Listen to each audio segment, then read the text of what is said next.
Hello, my sleepy heads. It's good to have you back on History for Sleep. In the following minutes, you will experience a deep state of relaxation. This story helps you to easily sleep through the night, so you can get up energized in the morning. Not only will you fall asleep faster, you will also get rid of disturbing thoughts. Listen to these history stories for at least 10 days for the best results. The longer you listen to the video, the more likely you'll experience persistent and positive changes in the way you sleep. I wish you a great rest, and if you haven't already, we'd be very happy if you consider subscribing to the channel so you won't miss any new calming and relaxing history story. Tonight, we're going to slowly drift into the mysterious world of ancient Greece, a land of gods, heroes, and monsters. Ancient Greece, a place of sun-drenched islands and rugged mountains, where myths were as alive as the wind through the olive trees, and danger and wonder walked hand in hand. Over the next couple of hours, we'll imagine what it might have been like to encounter the legendary creatures of these tales. The Medusa with her gaze of stone, the Hydra with its multiplying heads, the Chimera breathing fire, and other monsters that haunted both imagination and story. We'll wander through their lairs, follow the heroes who faced them, and listen to the whispered lessons these creatures carried about courage, cleverness, and the thin line between fear and fascination.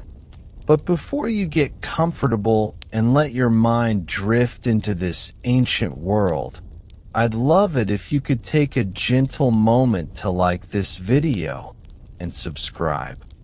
Only if these calm stories of the past bring you peace. Your support truly helps me grow and keep making these calm journey through time just for you. And in the comments, let me know where you're tuning in from and what time it is for you. It's always so wonderful to see our little community listening together from all corners of the world, quietly sharing these stories across space and time.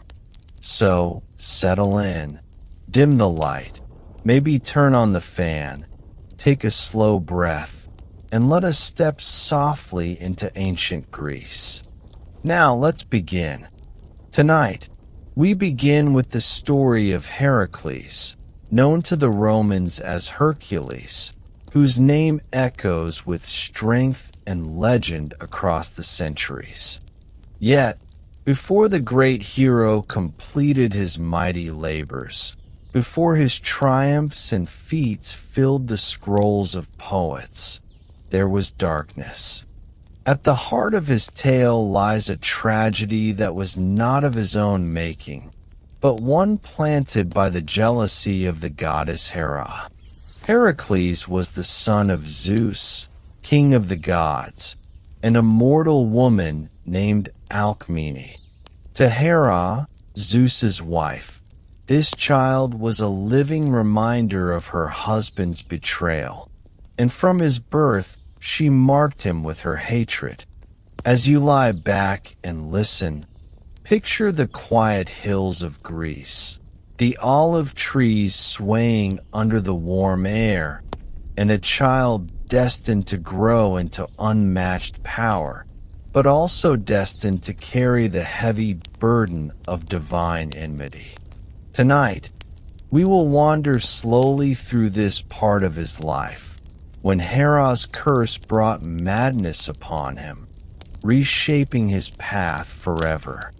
Heracles grew into a man of immense strength, tall, broad-shouldered, and radiant with a vitality that set him apart from other mortals. He was beloved by many for his courage, his unmatched skill in battle, and his ability to protect those who could not protect themselves. For a time, his life seemed blessed. He married Megara, daughter of King Cretan of Thebes, and together they had children. Their household was filled with joy, the simple happiness of family life, with the laughter of children echoing in the halls and the warmth of love anchoring him after the struggles of war. But Hera's hatred had not waned. She waited, patient as the turning of the seasons, for the moment when her curse could strike most cruelly. Heracles, though strong enough to face lions and armies, could not guard against the touch of madness sent by a goddess. As you drift gently toward sleep, imagine that cruel twist of fate. A man who had everything to lose, a man unaware that the very fabric of his mind would soon unravel under the weight of divine wrath. The madness came upon him suddenly, like a storm cloud blotting out the sun. In ancient stories, it is said that Hera sent visions and delusions to cloud his reason. To those around him, Heracles seemed possessed, no longer the loving husband and father, but a man overtaken by wild rage and hallucination. His children, once the joy of his heart, appeared to him as enemies or monstrous shapes conjured by his imagination. In his frenzy, he turned against them, striking down those he loved most. The storytellers tell this moment with a mixture of horror and sorrow, for Heracles' tragedy was that he himself could not distinguish truth from illusion. His hands, meant to protect, became weapons against his own household. As we reflect on this, we move slowly, not to startle, but to understand the quiet cruelty of the myth. The strongest man alive brought low not by sword or beast, but by the unseen torment of madness, laid upon him by the queen of the gods. In the stillness of night, the tale reminds us how fragile even the mightiest can be when fate and divine anger intertwine. When the madness lifted, Heracles awoke to a silence heavier than stone. The laughter of his children was gone. The embrace of Megara was no more, and only grief remained. The realization struck him with unbearable force. He had slain those he loved with his own hands. Imagine him standing in the ruins of his household, the once proud hero trembling, his heart breaking under the weight of memory. It was not strength but sorrow that defined this moment. The Greeks, who knew well the tragedies of life, saw in this story a reflection of human fragility, a reminder that even the greatest could fall. To Heracles, there was no escape from the memory of what he had done, even if it was not truly of his choosing. The gods had turned his might against him, and his destiny, from that point onward, was forever changed. It was not enough to grieve. In Greek thought, atonement was necessary.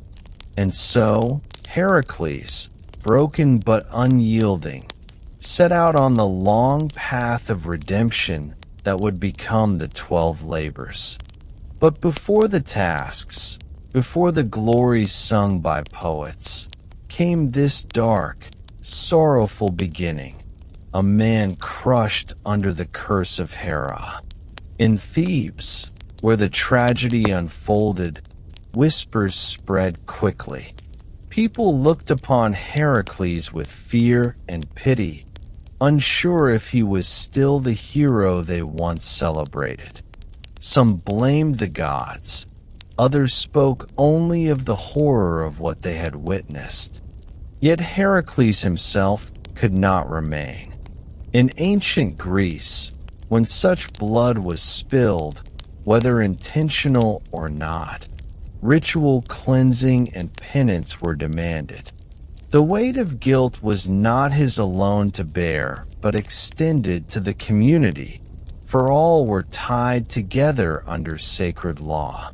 Seeking guidance, Heracles turned to the oracle of Delphi, where the priestess, believed to channel the voice of Apollo, would speak his fate. The journey itself must have been heavy with silence, every step carrying the memory of loss. As you breathe slowly, you can almost hear the soft rustle of cypress trees along the sacred road, the quiet of temples where mortals sought answers from the divine. There, in the flicker of torchlight, Heracles awaited the word that would shape the rest of his life. His crimes could not be undone, but perhaps the gods would grant him a path toward redemption, though one paved with impossible trials. The oracle's voice, calm and steady, delivered the judgment. Heracles must serve King Eurystheus of Tiryns and perform whatever tasks were commanded of him. These would not be ordinary tasks, but labors beyond mortal measure, designed to test his body, spirit, and very humanity. The penance would not erase his crime, for such wounds could never truly heal, but it would offer a path forward, a way to transform grief into service and shame into enduring legend. The Greeks often told this story, not only to recount the birth of Heracles' labors, but to show the deep connection between suffering and destiny. It was only through pain and loss that the great hero could be reshaped into something more than a warrior. In this, the curse of Hera was not just cruelty, but the beginning of the myth's deeper meaning.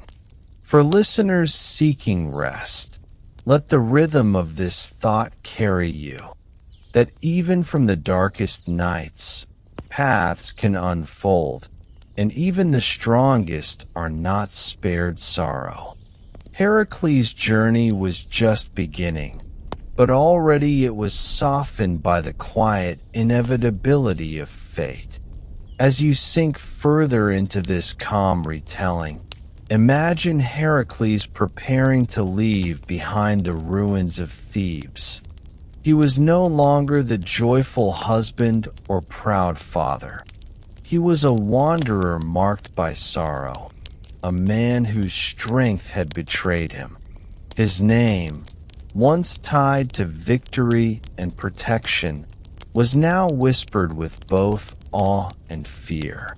Yet in the slow unfolding of myth, this was not the end, but the beginning of transformation.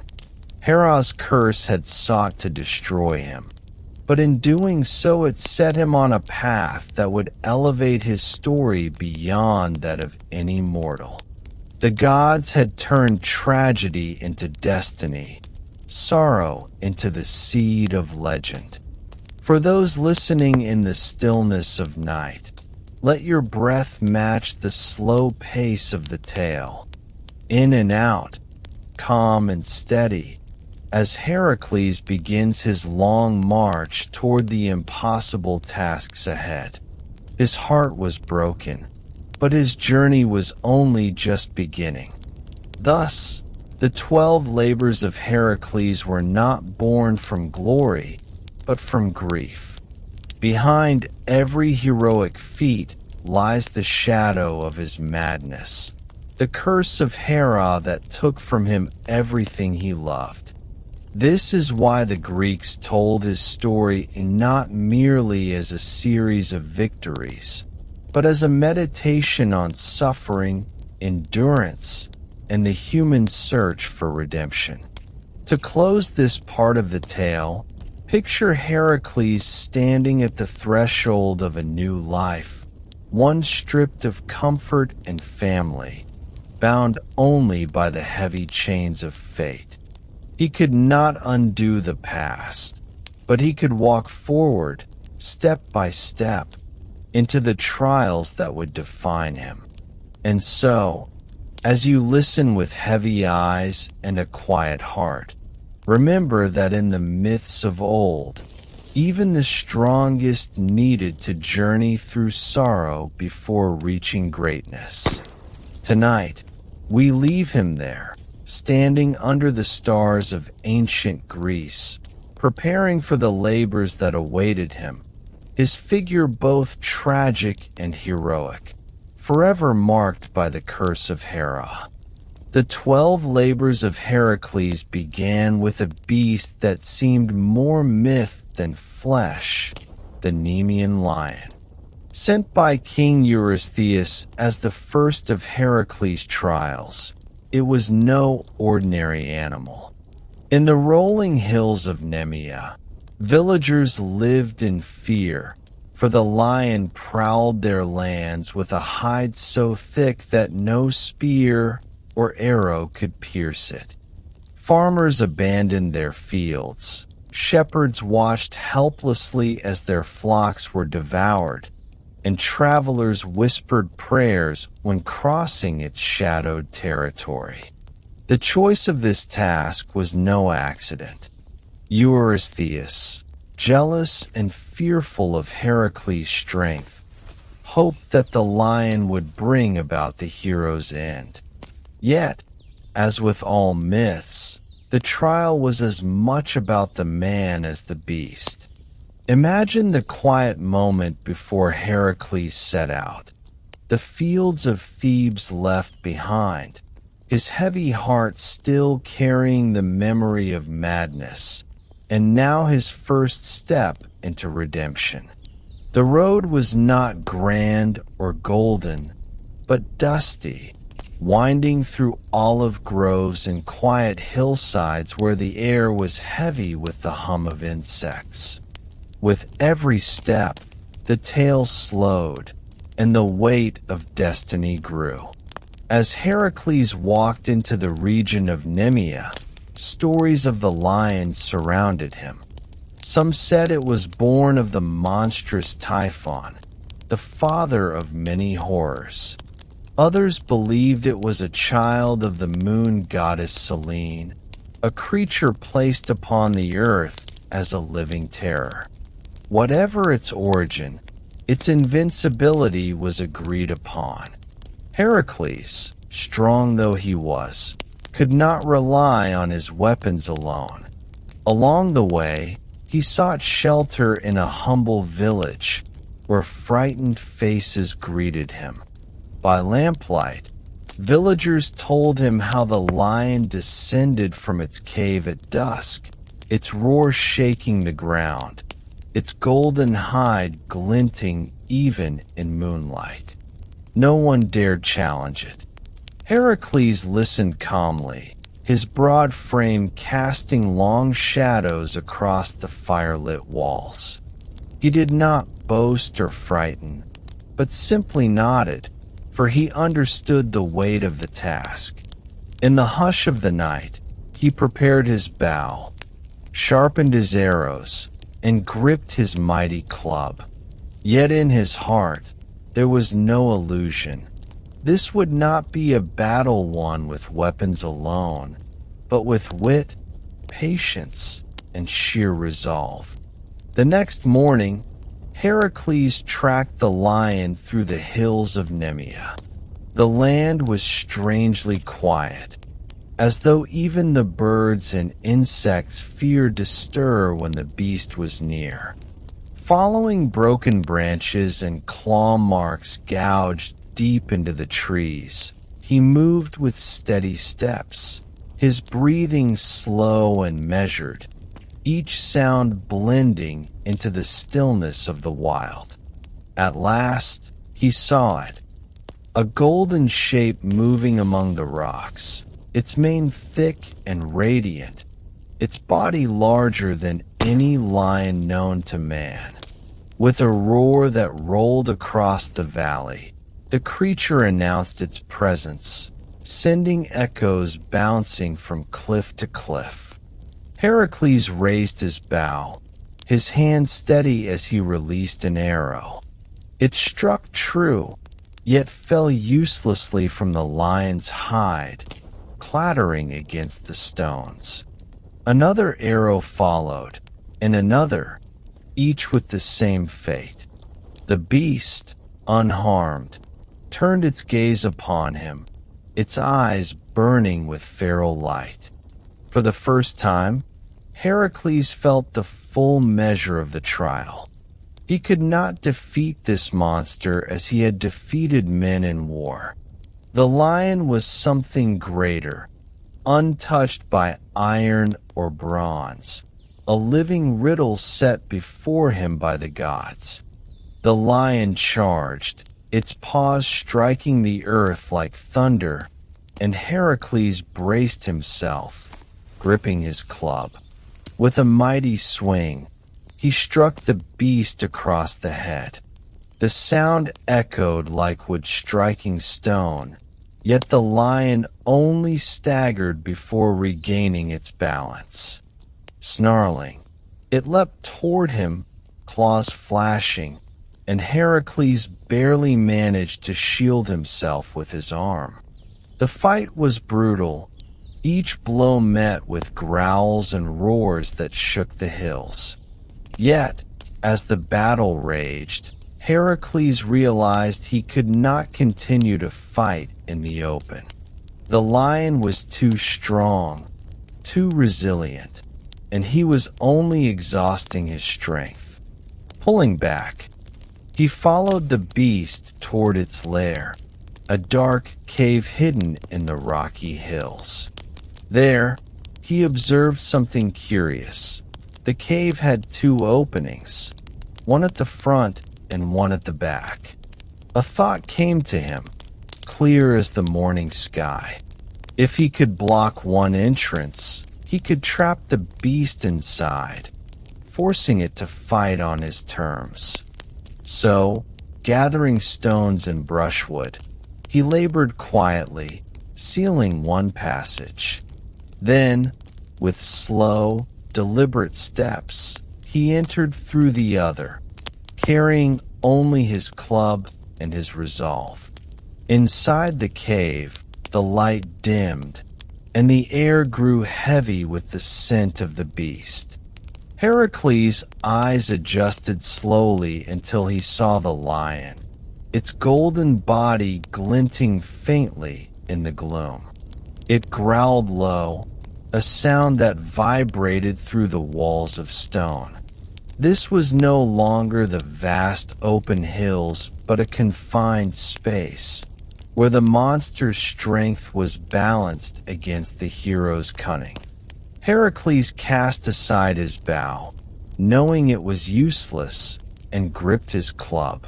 But as the lion leapt, he dropped even that, choosing instead the weapon of his own body. With arms forged by toil and battles, he seized the beast around the neck, pulling it into a grip as unyielding as iron. The struggle was fierce, the lion thrashing, clawing, its roars filling the cave like thunder. Yet Heracles did not let go. Slowly, with every ounce of his strength, he tightened his hold, cutting off its breath, until at last the beast grew still. In that dark cavern, silence returned, broken only by Heracles' heavy breathing. The trial was complete, but the weight of it lingered, as if the cave itself bore witness to the contest between man and monster. When Heracles emerged from the cave, carrying the lifeless lion across his shoulders, the villagers of Nemean could scarcely believe their eyes. The terror that had haunted their hills was gone, silenced by the strength and resolve of one man. Yet even in triumph, there was a puzzle.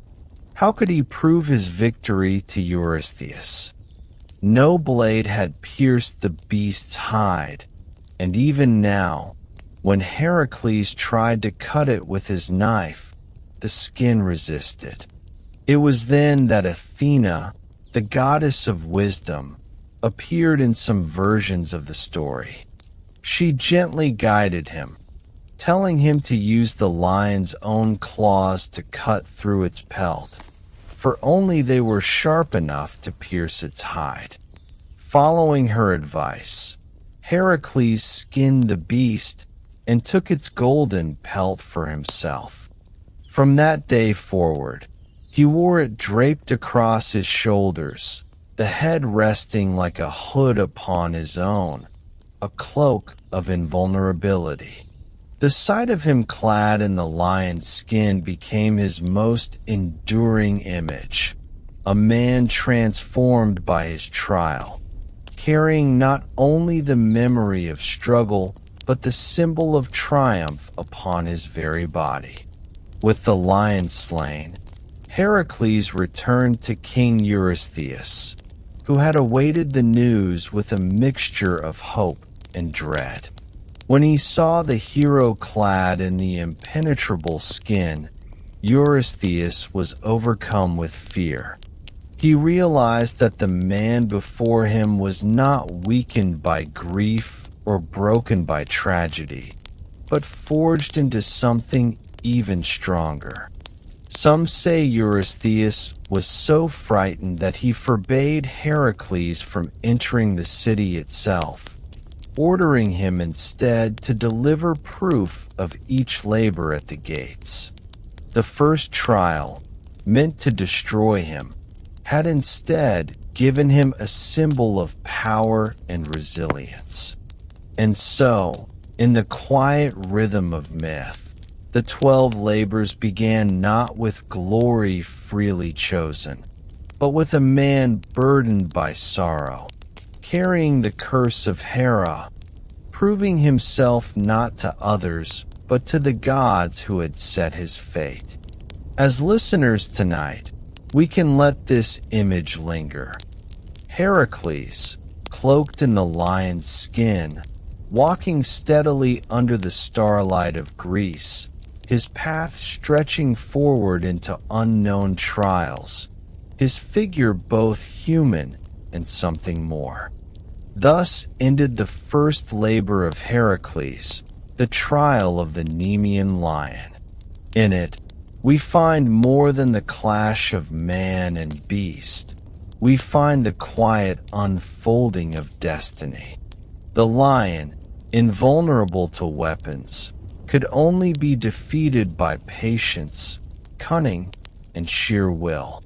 It was a lesson wrapped in myth, that even strength alone is not enough, and that challenges often demand new ways of thinking.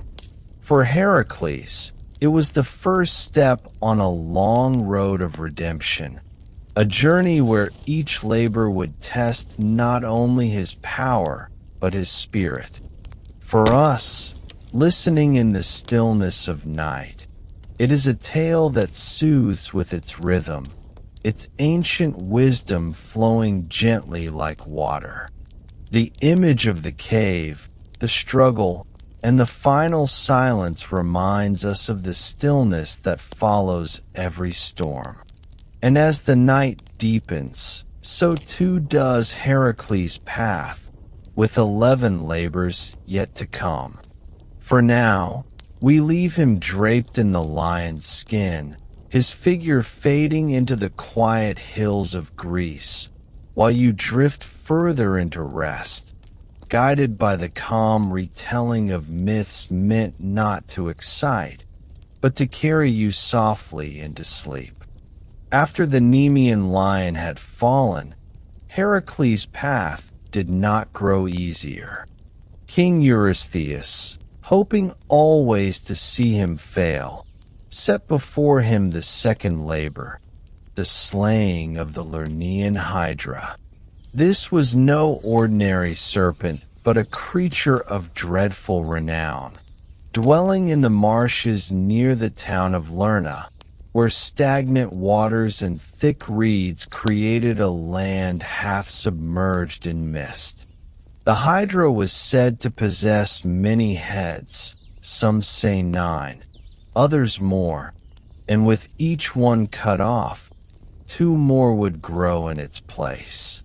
Worse still, one of its heads was immortal, a thing no blade or fire could destroy. As Heracles heard the command, he knew this would not be a battle of strength alone, but a test of patience, strategy, and endurance. To imagine it, let us drift into the quiet marshlands of ancient Greece, where the air hung heavy with moisture, frogs croaked in the reeds, and the silence was broken only by the faint splash of unseen creatures. It was into this dim and eerie landscape that Heracles was sent, his heart steady, his body cloaked in the lion's skin that marked him as both man and legend. The Hydra's lair lay hidden in the swamps, a place where mortals feared to tread. Travelers told tales of venomous breath that poisoned the very air, of a stench so foul that even the trees withered near its den. Heracles, however, did not journey alone this time. With him came his nephew, Iolaus, a young man devoted to his uncle's cause. Together, they made their way through the marshes, their feet sinking into mud, the sound of insects buzzing around them. The air was thick, damp, and oppressive, as though the land itself resisted their presence. Before long, they reached the cavern from which the Hydra crawled forth at dusk. Heracles prepared his arrows, dipping them into the foul blood of the beast as he recalled stories of its poison, potent enough to kill with the slightest touch. He knew that each moment would test his resolve, for the Hydra was not merely a creature of flesh, but of endless renewal, a reminder that some struggles cannot be ended by force alone. In the stillness, the hero's breathing slowed, his senses sharpened, and the marsh fell quiet, awaiting the clash of man and monster.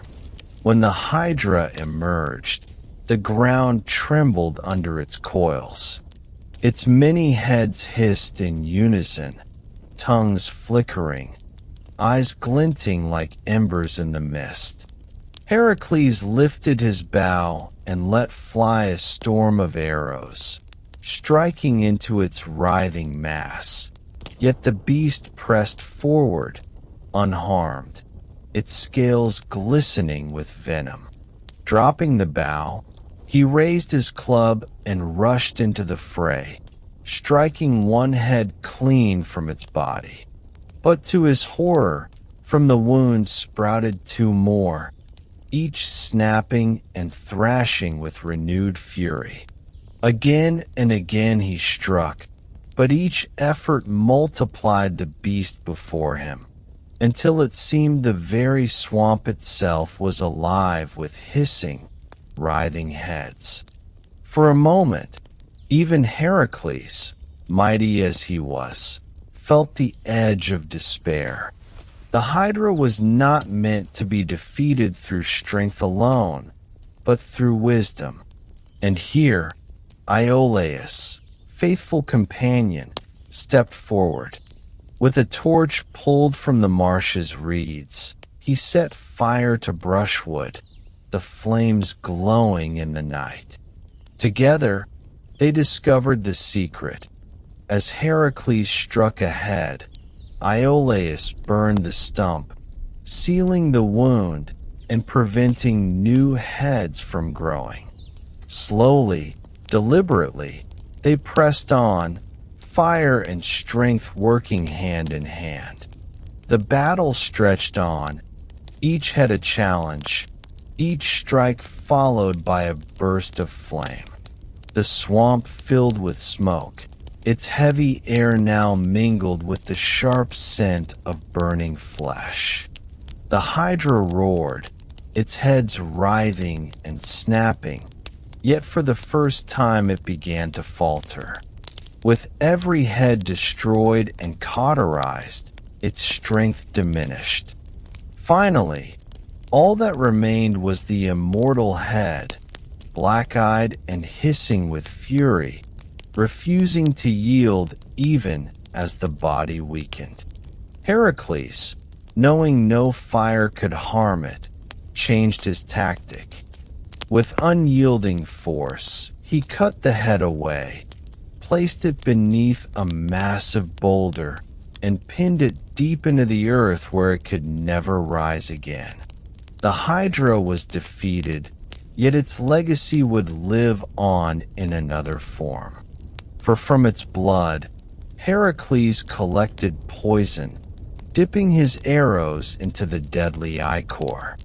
From that day forth, his weapons carried a power beyond mortal measure, capable of ending any creature, even those armored by magic.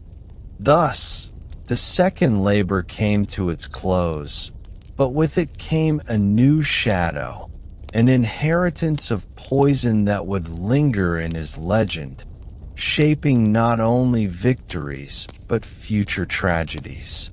When Heracles brought news of his triumph to Eurystheus, the king's face fell. Yet, ever seeking to diminish the hero, he declared that this labor would not count fully, for Heracles had not completed it alone. He had received aid from Iolaus.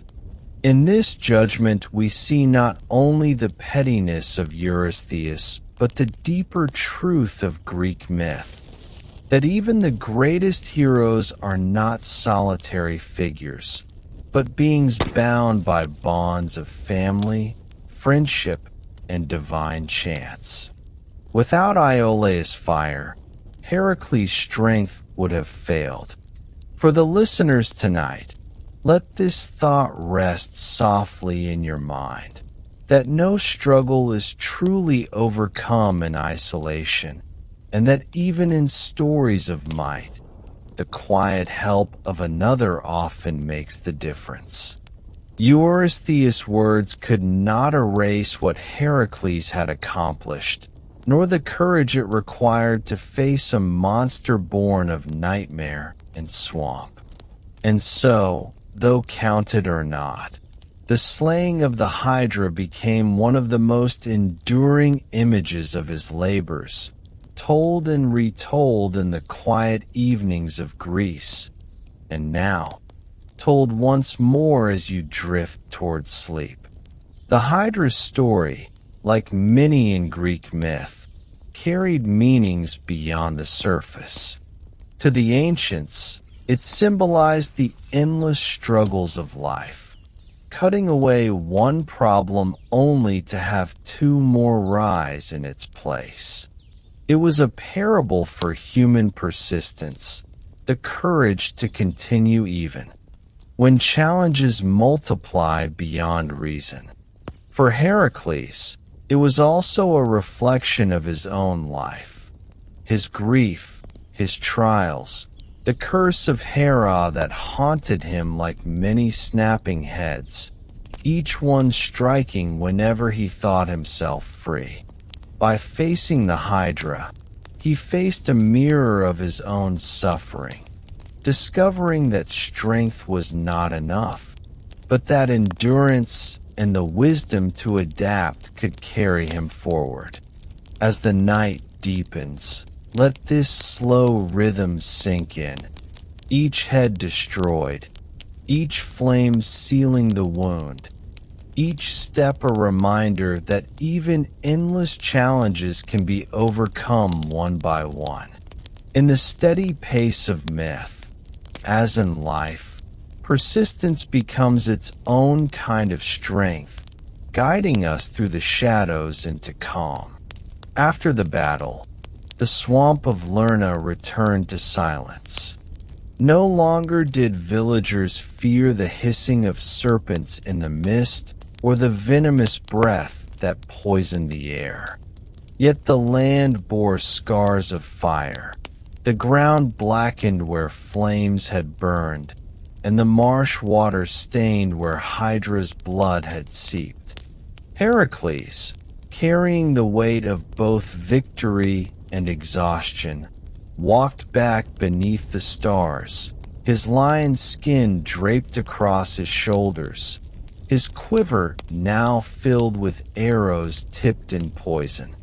Each step was steady, the kind of rhythm that comes not from triumph, but from survival. Iolaus walked at his side, quiet but steadfast, a reminder of the bond that had made victory possible. Together, they left behind the swamp, the cave, and the monster, but carried forward the lesson carved from its struggle. In myths such as this, the monsters always fall, but their shadows remain, echoing across the stories of time. Thus ended the second labor of Heracles, the Hydra of Lerna, the many-headed beast whose defeat came not from brute strength alone, but from the balance of fire and resolve. It was a tale the Greeks told by the hearth, where the crackle of flames echoed the torches of Iolaus, and the slow rhythm of storytelling soothed tired minds. Tonight, it carries the same purpose, not to rouse the spirit with battle, but to soften it with reflection, to ease you toward rest as the story unfolds gently, like waves upon the shore. Heracles had faced another challenge, and though Eurystheus sought to lessen his triumph, the truth remained. He had stood before a monster that seemed endless, and he had endured until it fell. And so the tale drifts to its quiet end, a hero walking into the night, his burden still heavy, his path still long, yet his spirit unbroken. As your eyes grow heavy, imagine that calm pace, the steady footsteps of Heracles beneath the stars of Greece, guiding you into dreams where struggles fade and only rest remains. After the Hydra had fallen, Heracles might have hoped that his next task would be less grim, but the third labor placed before him by King Eurystheus was unlike the first two. It was not a battle with a monster, but a hunt, yet one steeped in sacred danger. Heracles was commanded to capture, alive, the Ceryneian Hind. This was no ordinary deer, but a creature touched by divinity itself. Its coat shimmered with gold, its antlers glowed like polished bronze, and it was said to be swifter than an arrow shot from the bow of Apollo. Most importantly, it was sacred to the goddess Artemis, protector of the wild and huntress of the forests. To harm the hind was to risk her wrath, and so Heracles' challenge was not only one of skill and endurance, but of reverence and restraint. The Greeks told of this labor as a quieter trial, one that carried less blood but far more meaning. Imagine, if you will, the forests of northern Greece, the air cool and fresh, pine needles crunching softly underfoot, shafts of sunlight piercing through the canopy. It was into this serene, almost dreamlike world that Heracles set his path, not with club raised for battle, but with patience, caution, and a quiet heart. The hind was said to roam near the land of Ceryneian, moving through the hills and forests with grace beyond any mortal creature. To catch it was thought impossible, for it could outrun even the fleetest hunters, its hooves barely touching the ground. Heracles, however, was undeterred. He knew this labor would not be won with a single chase, but with persistence. Some stories say he pursued the hind for a year, following it across mountains, through valleys, and over rivers. By day, he tracked its prints in the soil, the faint marks left upon moss and stone. By night, he rested beneath the stars, his lion's skin wrapped around him, his breath steady as the world slept. This labor was as much about patience as strength, a slow unfolding of pursuit where time itself seemed to stretch and blur. For the listener tonight, let this image soothe you. A hero not in battle but in quiet pursuit, his footsteps soft, the sound of forest birds overhead, the wind weaving through trees. It is a slower rhythm, a tale meant to lull rather than stir, echoing the gentle passage of seasons as the chase carried on without end. In the stillness of dawn, Heracles would sometimes glimpse the hind ahead of him, its golden coat catching the first light of day. It would pause for a heartbeat, as though acknowledging him, then bound away with impossible speed, vanishing into the thickets. Each sighting renewed his resolve, reminding him that patience was the true key. The Greeks understood well that not every struggle is won in a single moment. Some require endless endurance, quiet focus, and the willingness to continue despite exhaustion. For Heracles, the chase became almost meditative, a steady rhythm of pursuit where he grew attuned to the forest, listening to the rustle of leaves, the distant call of animals, the flow of rivers cutting through the hills. Nights beneath the stars softened his spirit, the constellations stretching across the heavens like ancient stories written in light. Though the memory of his sorrow lingered, these months in pursuit of the hind gave him moments of peace, as though Artemis herself allowed him brief glimpses into the harmony of her sacred domain. At last, after endless months of pursuit, Heracles found his chance. The hind came to drink from a quiet stream, its golden reflection rippling in the water. Moving with the silence of a hunter but the reverence of a pilgrim, he readied his bow, not to kill, but to slow.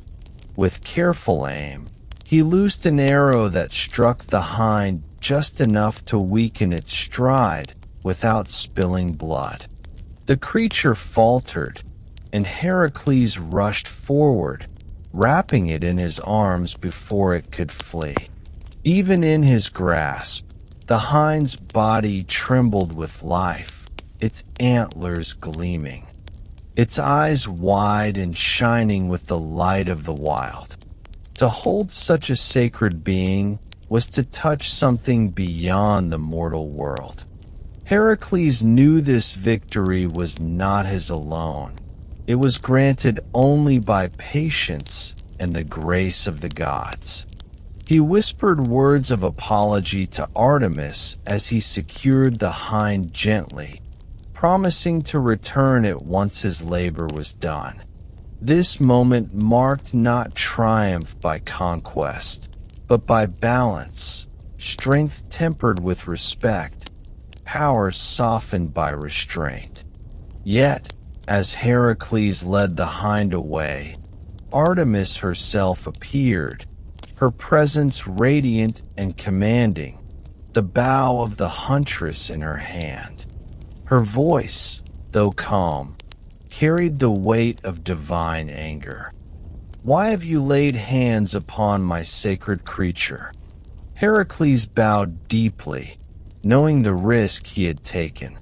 He explained that it was not by choice, but by command of Eurystheus, that he had undertaken the task. His words were humble, careful, and reverent, for he knew that defiance against a goddess would bring only ruin. In the stillness of the forest, Artemis regarded him with sharp eyes, seeing not arrogance but sorrow, not greed but duty. She allowed him to take the hind only on the condition that it would be returned unharmed. In this moment, the labor was not merely a hunt, but a negotiation with the divine, a reminder that even the strongest of mortals must bow before the will of the gods. For the listener drifting toward rest, let the image linger. The golden hind standing calm once more, the goddess fading into the mist, and Heracles, humbled but grateful, guiding the sacred creature onward. When Heracles returned to King Eurystheus with the hind, the king was both astonished and frustrated. He had hoped the labor would prove impossible, that the hero would fail in his endless chase. But instead Heracles stood before him, the golden creature alive and unharmed. In some tales, Eurystheus tried to claim the hind for himself, but Heracles, true to his promise, released it at once, and the creature leapt back into the wild, vanishing into the forest from which it came. This ending ensured that Artemis was honored and the natural balance preserved. To the Greeks, this labor was not about brute victory, but about reverence, patience, and the delicate act of balancing mortal duty with divine command. For Heracles, it was another step along the path of redemption, less bloody than the first two trials, but no less meaningful. He had proven that strength was not always about force, but about restraint, a lesson carried quietly into the rest of his journey. The Ceryneian hind became one of the gentler images in the cycle of Heracles' labors, a story told to remind listeners that not all challenges are violent, and not all victories are won by overpowering. Sometimes, the greatest test is patience itself, the willingness to endure, to chase for as long as it takes, to act with care even when burdened by duty. Heracles' pursuit of the hind echoed the rhythm of the seasons, a year-long chase that mirrored the cycles of nature, reminding the Greeks of the harmony between man, beast, and God. In this way, the tale became more than just a heroic feat. It became a meditation on time, endurance, and respect for the sacred. For those listening now, let this story carry you gently. The steady footsteps of Heracles through forests, the golden flash of the hind among trees, the quiet peace of night skies where stars guided him onward. It is a story that moves slowly, like the passage of days, soothing in its rhythm, and meant to ease your own journey into sleep. Thus ended the third labor of Heracles, the capture of the Ceryneian hind. Unlike the ferocity of the lion or the menace of the Hydra, This trial left behind no carcass, no poisoned arrows, but instead a memory of balance between mortal and divine.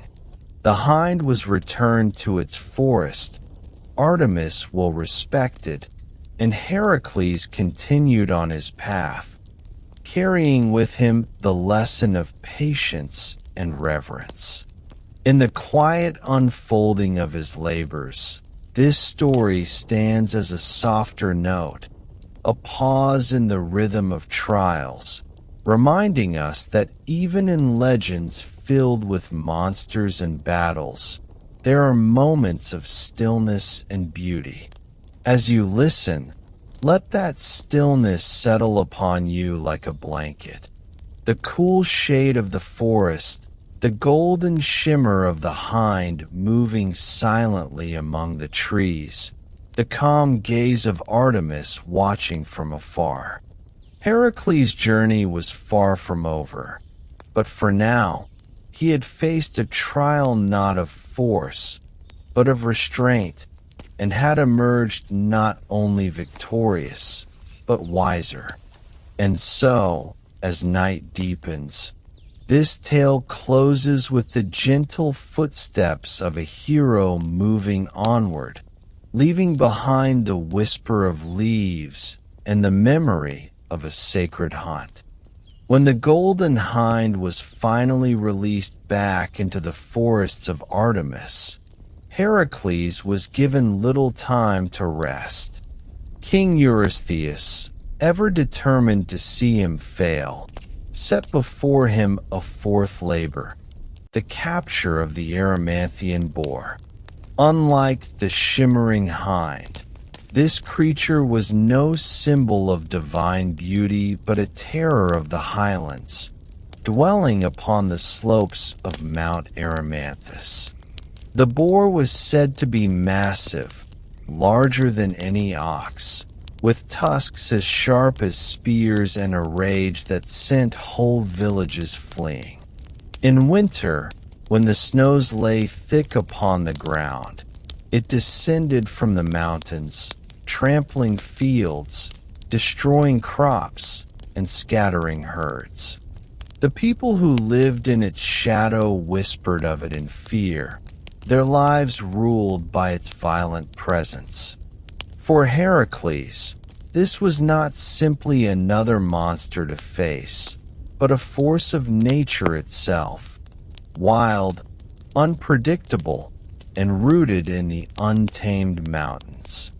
Yet his task was not to slay the beast, but to capture it alive and deliver it to Eurystheus.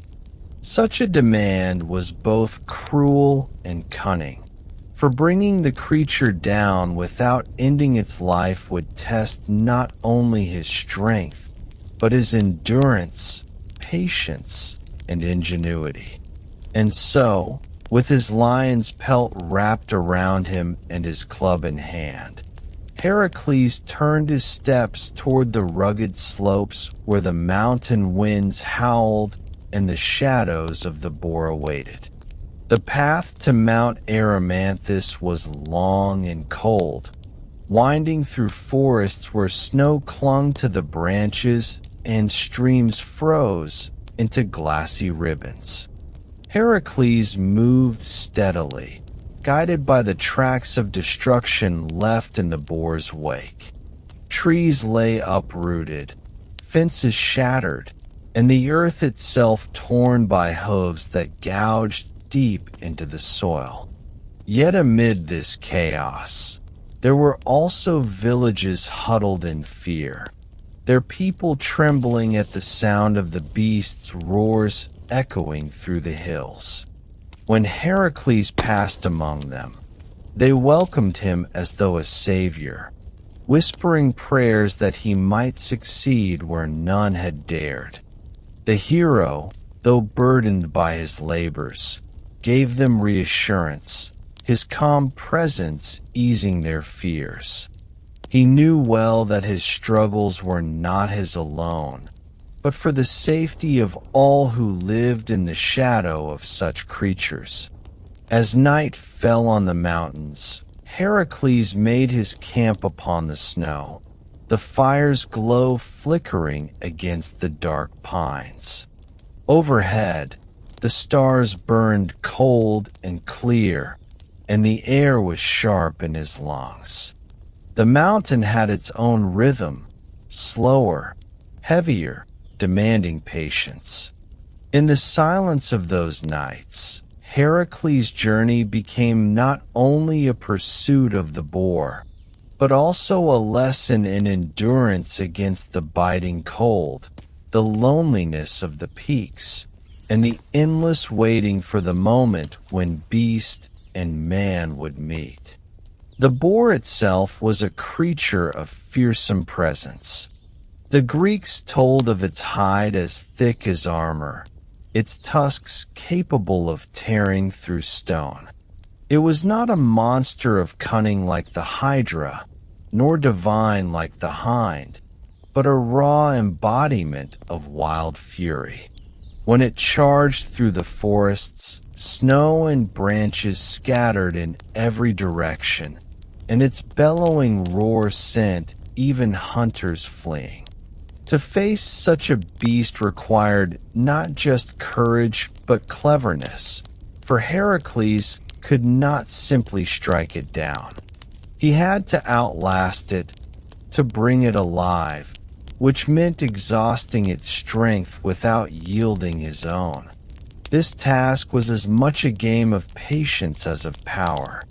As he tracked it, Heracles studied its movements, learning how it roamed, where it fed, and how it returned to its lair high among the cliffs. Days passed, then weeks, the chase unfolding not in sudden bursts, but in long, wearying pursuit. And still, in his heart, Heracles felt the old sorrow, the memory of why he labored at all. Yet here in the mountains, his grief was quieted by the rhythm of pursuit, the endless cycle of footsteps, snow, and silence.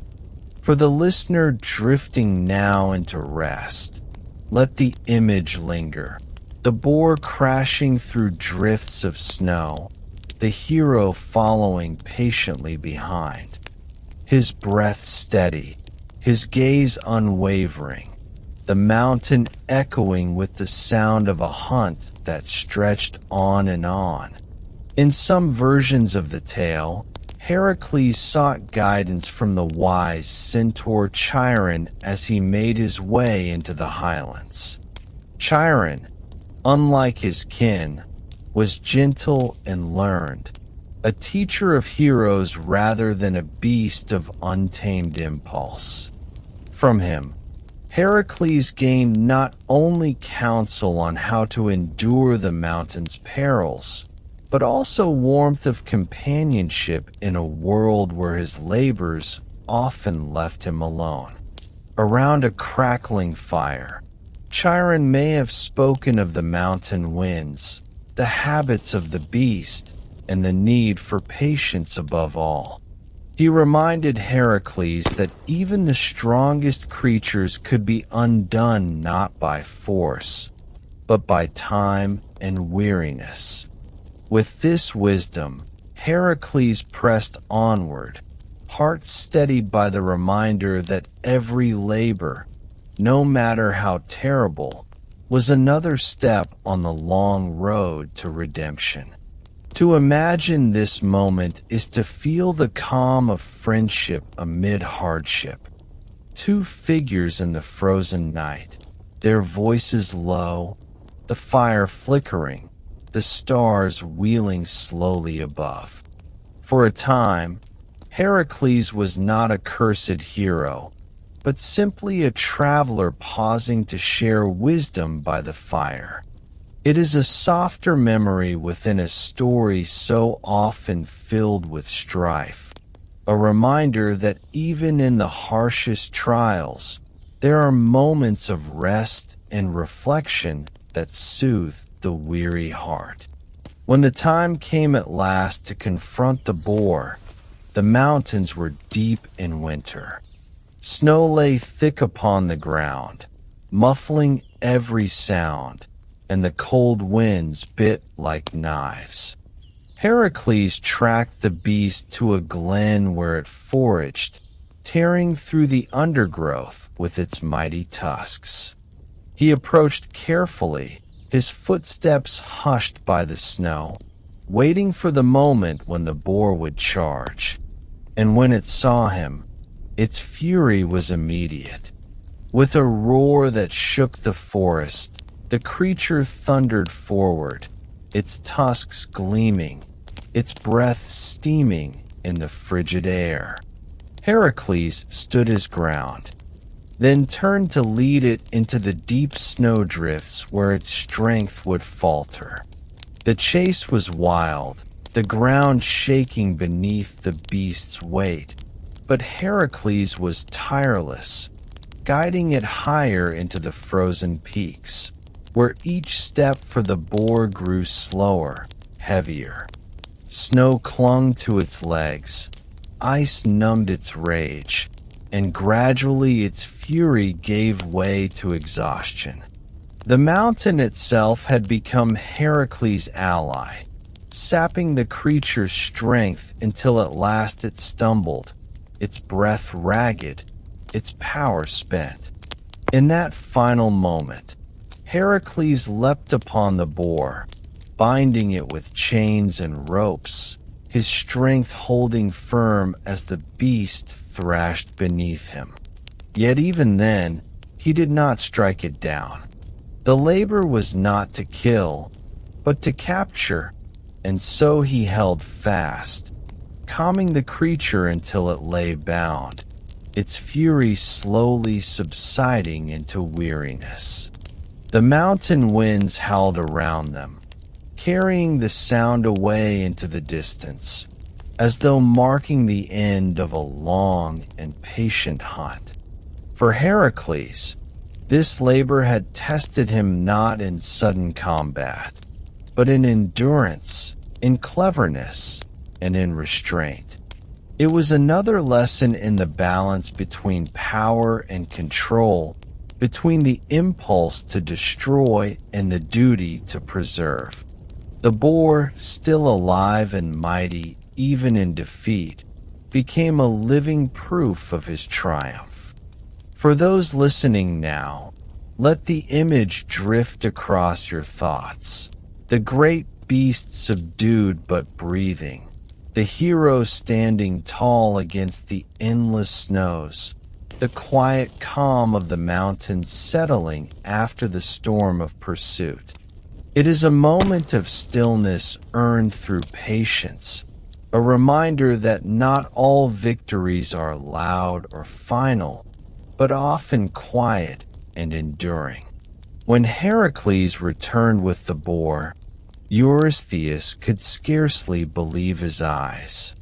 The king, who had hoped again for failure, was instead confronted with the living bulk of the creature, bound and subdued.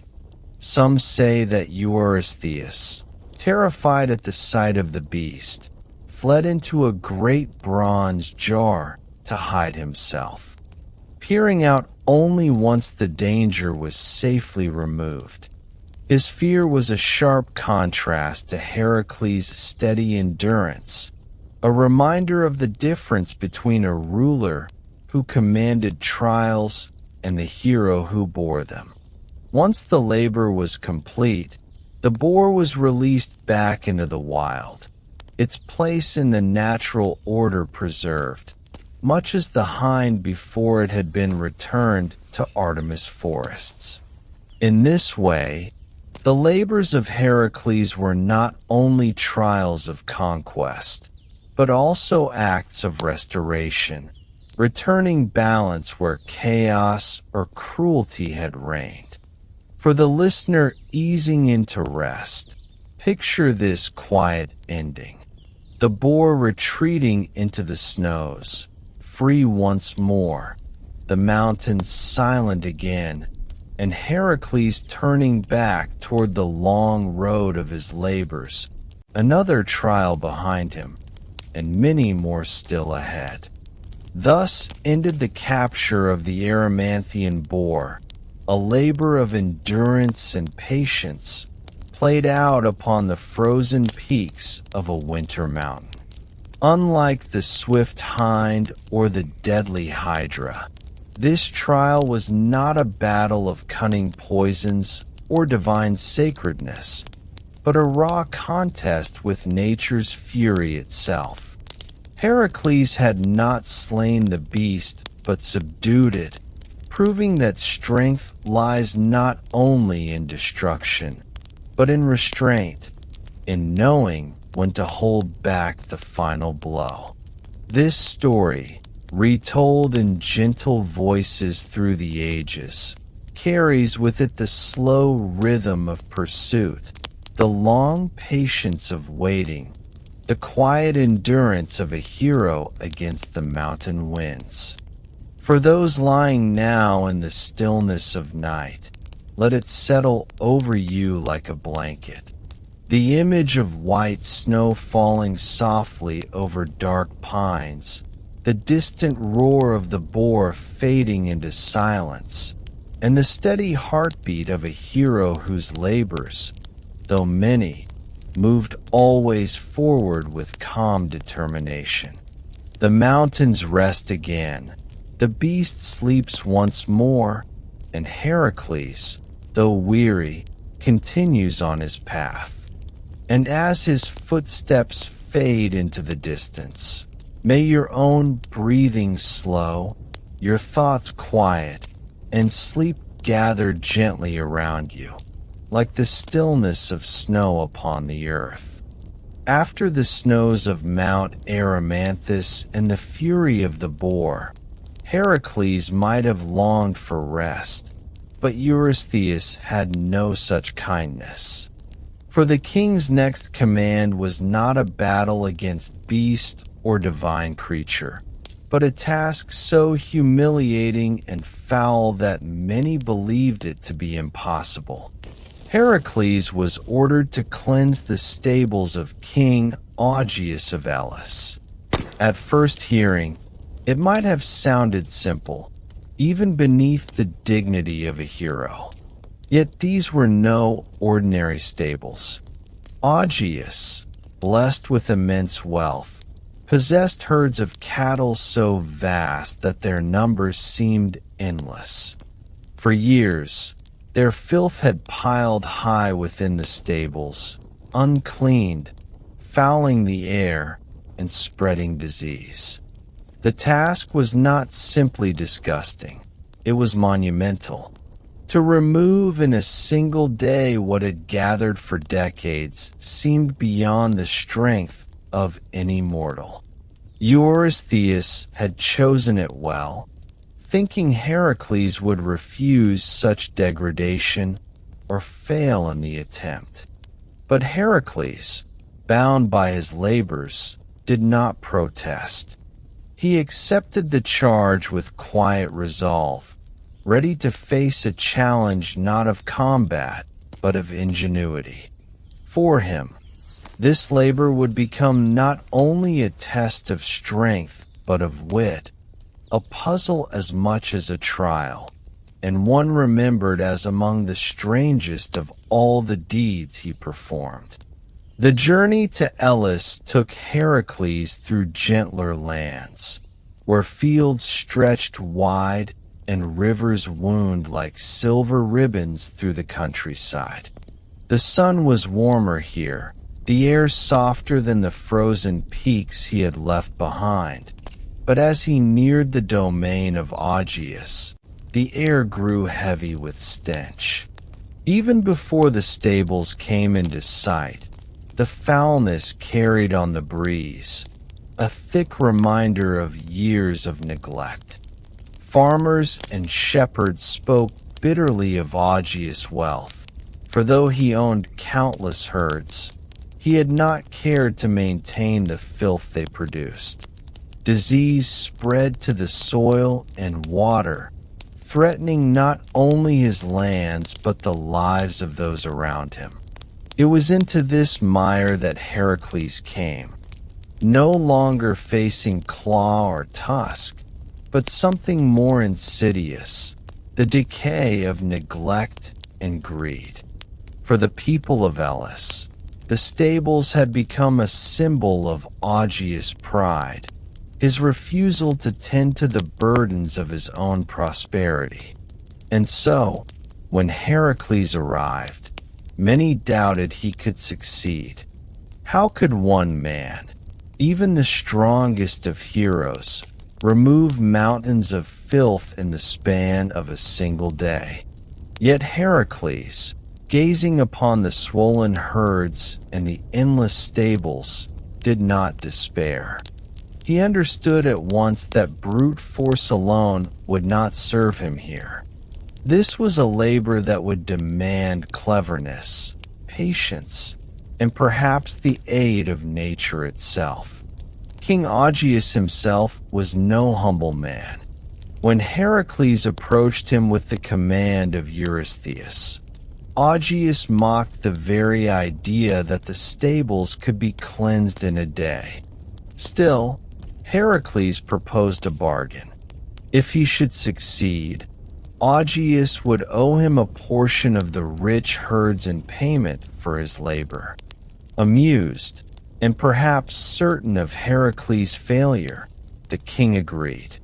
He summoned his son and courtiers to bear witness that none could later deny the terms. With this agreement sealed, Heracles set himself to the task, but not in the way anyone expected. Rather than lifting shovels or carrying baskets to scrape away years of filth, he turned his eyes to the land around him, the rivers that flowed nearby, the Alpheos and the Peneos, powerful streams that wound their way through Elis. Where others saw only water, Heracles saw the strength of nature, a force far greater than any man's arms. His plan began to form, a bold idea to cleanse the stables not by toil alone, but by harnessing the endless power of the rivers.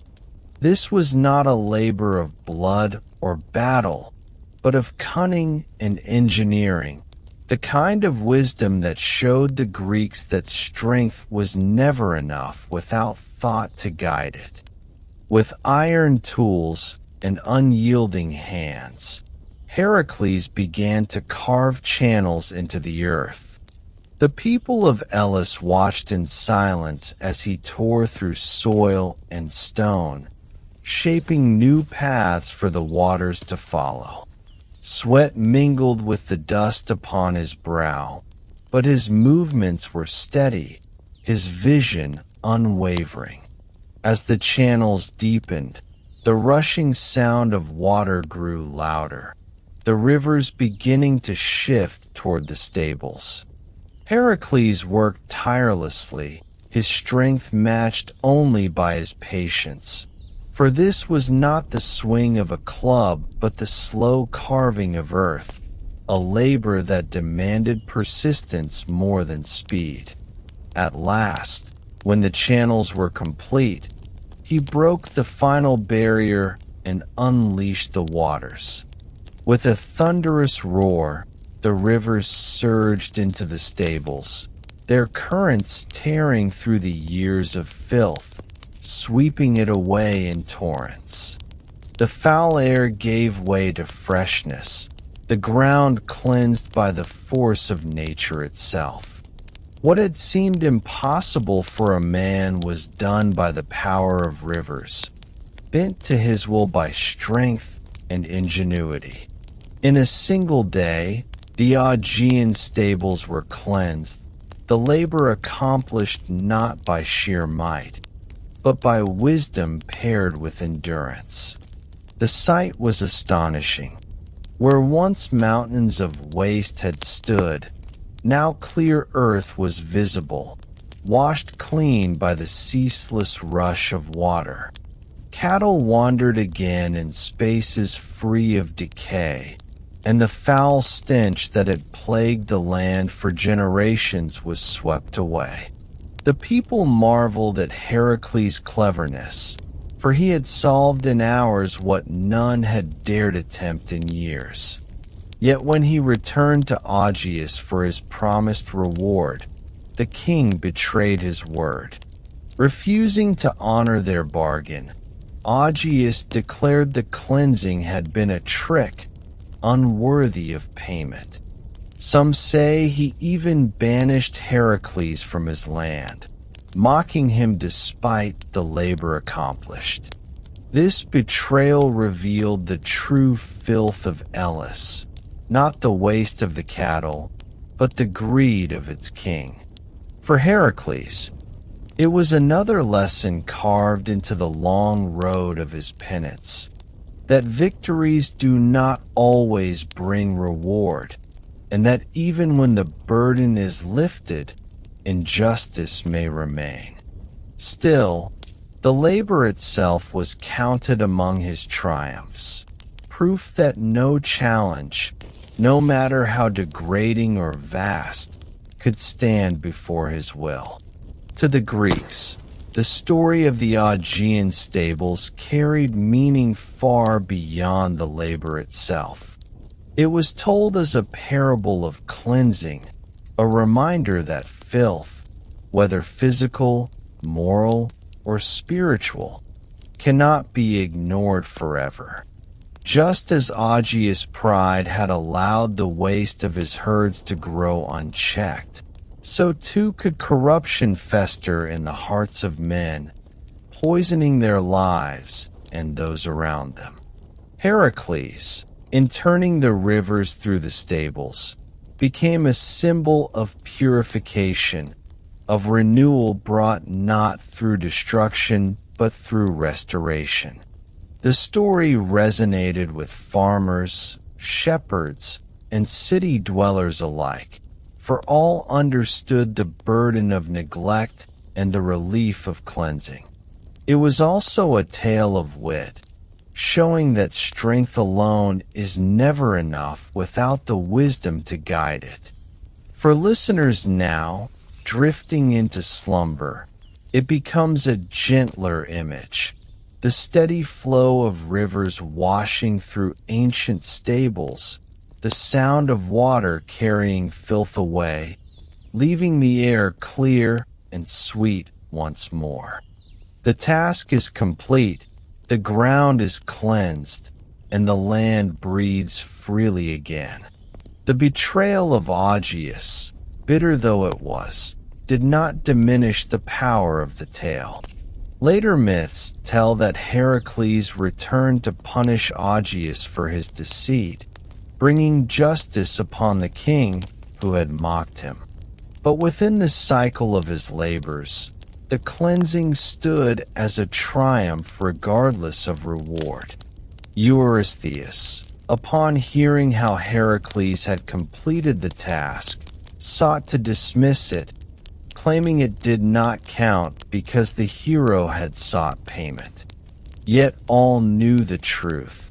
The stables had been cleansed in a single day, and the labor had been fulfilled. This dismissal did not erase the memory of what had been done, nor the lesson it carried. For Heracles himself, it was another step along the weary road, another burden carried and set down, another night spent beneath the stars, his body tired but his resolve unbroken. And so the story passed from age to age, a tale retold not for its glory, but for its strangeness and its wisdom, a labor remembered less for triumph and more for the quiet power of ingenuity. Thus ended the cleansing of the Augean stables, one of the most unusual of Heracles' 12 labors. It was not a battle of strength against monster or beast, but a struggle against decay, neglect, and the pride of a king. By turning the rivers, Heracles showed that wisdom can move mountains, that patience can cleanse what seems beyond hope, and that even the filthiest burdens may be washed away in time. For those who hear it in the stillness of night, it becomes a softer tale, the sound of rushing waters flowing endlessly, carrying troubles downstream, leaving behind clarity and calm. Imagine the stables once foul, now fresh with clean earth, the cattle grazing peacefully once more, the air sweetened by renewal. It is a labor not of violence, but of cleansing, not of destruction, but of restoration. And as Heracles moves onward, leaving behind the land of Elis, the rivers continue their flow, as they always have, a timeless reminder that even the heaviest burdens can be lifted, that even the darkest places can be made clean again. And so, with the waters still echoing in the distance, let your own thoughts drift, carried gently like leaves upon a stream, toward the quiet rest of sleep. After the cleansing of the Augean stables, Heracles might have hoped that his trials would become less filthy, but the seventh labor would prove no less daunting and no less strange. He was sent northward, into the dark marshlands of Arcadia, where thick forests pressed against boggy waters and mists clung low to the reeds. There, in a desolate and haunting place, dwelled the Stymphalian Birds, creatures unlike any others in Greek memory. They were said to be sacred to Ares, the god of war, and their feathers were not feathers at all but sharp, metallic darts that could slice through flesh like arrows. Their wings beat with a sound so harsh and shrill it unsettled even the bravest of hunters. These were no ordinary birds to be captured or frightened away. They were an infestation, a living storm that turned the skies black whenever they took flight. As Heracles arrived at the marsh, he saw the landscape quiet, eerily still, as though the very ground itself feared the flutter of those deadly wings. And in the silence, he felt again the weight of Hera's curse, that each trial was not only a punishment, but a test meant to stretch his mortal patience and divine strength. The marsh of Stymphalus was not easily navigated. Its waters were stagnant, foul-smelling, and deceptive, hiding sudden depths beneath seemingly firm ground. Heracles could not simply march into their midst, for every step risked entanglement in mud or drowning in unseen pools. Worse still, the birds were nearly impossible to track, for they nested deep within the thickets and rose only when disturbed. At first, Heracles attempted to lure them by throwing stones and shouting into the reeds, but the creatures remained hidden, waiting, watching, their sharp eyes glinting from the shadows. Then, as if testing him, a flock suddenly burst from the undergrowth, their wings slicing through the air with metallic clatter. They circled overhead, raining down razor-sharp feathers that struck the ground like daggers. Heracles raised his shield, feeling the sting of their iron quills rebounding against the bronze. Never had he encountered foes that attacked from the sky in such relentless, chaotic bursts. To fight them hand to hand was impossible. To chase them into the marsh would be foolish. For the first time in many labors, Heracles paused, realizing that brute strength alone would not conquer this challenge. He would need cleverness, or perhaps the favor of the gods, to scatter these winged weapons of Ares. It was then that divine assistance came, as it often did in these labors. Athena, goddess of wisdom and strategy, took pity on Heracles as he struggled against the screeching shadows in the sky. Appearing to him in the mist, she presented him with a peculiar gift, a pair of bronze castanets, crafted by Hephaestus, god of the forge. These were no mere instruments of music, but tools of piercing sound, designed to shatter the nerves of even the fiercest creatures. With a nod of encouragement, Athena vanished, leaving Heracles holding the clattering devices in his calloused hands. He climbed a ridge overlooking the marsh, the birds restless in the thickets below, waiting to strike again. Raising the castanets, he clashed them together, and at once the air filled with a piercing clangor unlike anything the marsh had ever heard. The sound reverberated across the waters, sharp and jarring, echoing through reeds and branches. The Stymphalian birds shrieked in terror, startled from their lairs, and burst into the sky in great flocks, their wings beating in a storm of panic. For once, they were not the hunters, but the hunted.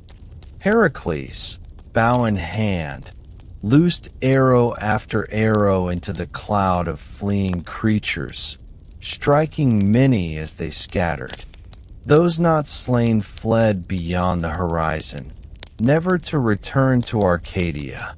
When the marsh grew still once more, the silence seemed almost peaceful compared to the chaos that had filled it. The reeds swayed gently, the water rippled softly, and for the first time in many years, the people nearby could walk without fear of shadows circling above. Heracles lowered his bow and gathered his breath, the clattering castanets still warm in his hands. This labor had not required him to lift mountains or wrestle beasts, but to use cunning and the gifts of the gods. And in that, there was a lesson that even the strongest of men cannot always win with muscle alone, that sometimes it is sound, strategy, and patience that prevail. Hera, watching from Olympus, ground her teeth in frustration, for once again her schemes had not undone him. Instead, the hero stood taller, his legend spreading further, not only as a man of strength, but also as one favored by wisdom itself. Yet Heracles knew there would be little time to rest. The king who demanded these labors would not relent, and Hera's vengeance would not soften. The Stymphalian birds were gone, but more trials awaited. Trials that would carry him farther from home and deeper into the endless balance between curse and redemption. For now, however, the marsh lay quiet, and Heracles walked away into the dimming light, another step closer to the fulfillment of his fate. As Heracles departed the marshes of Stymphalus, the people of Arcadia whispered his name with renewed gratitude.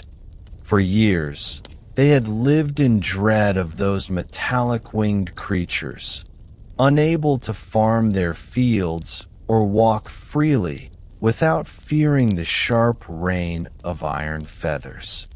Now, the skies were strangely open, the air clearer, as though a great weight had been lifted. Heracles himself, however, felt no triumphal surge. His labors, after all, were not performed out of kindness, but out of obligation.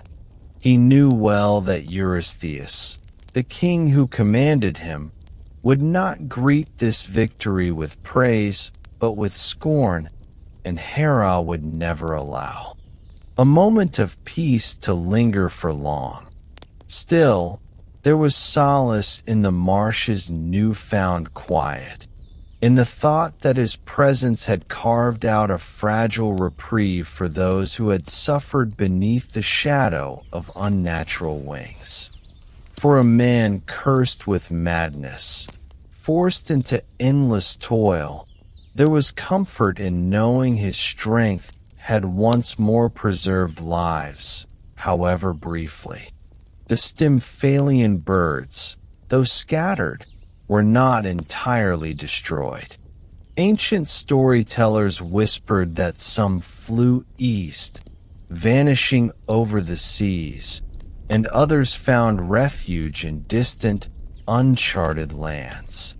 Later myths suggested they reappeared in other tales, confronted by travelers or men of daring spirit who wandered too far from safety. In this way, Heracles' labor was never a clean ending, but more a dispersal of danger.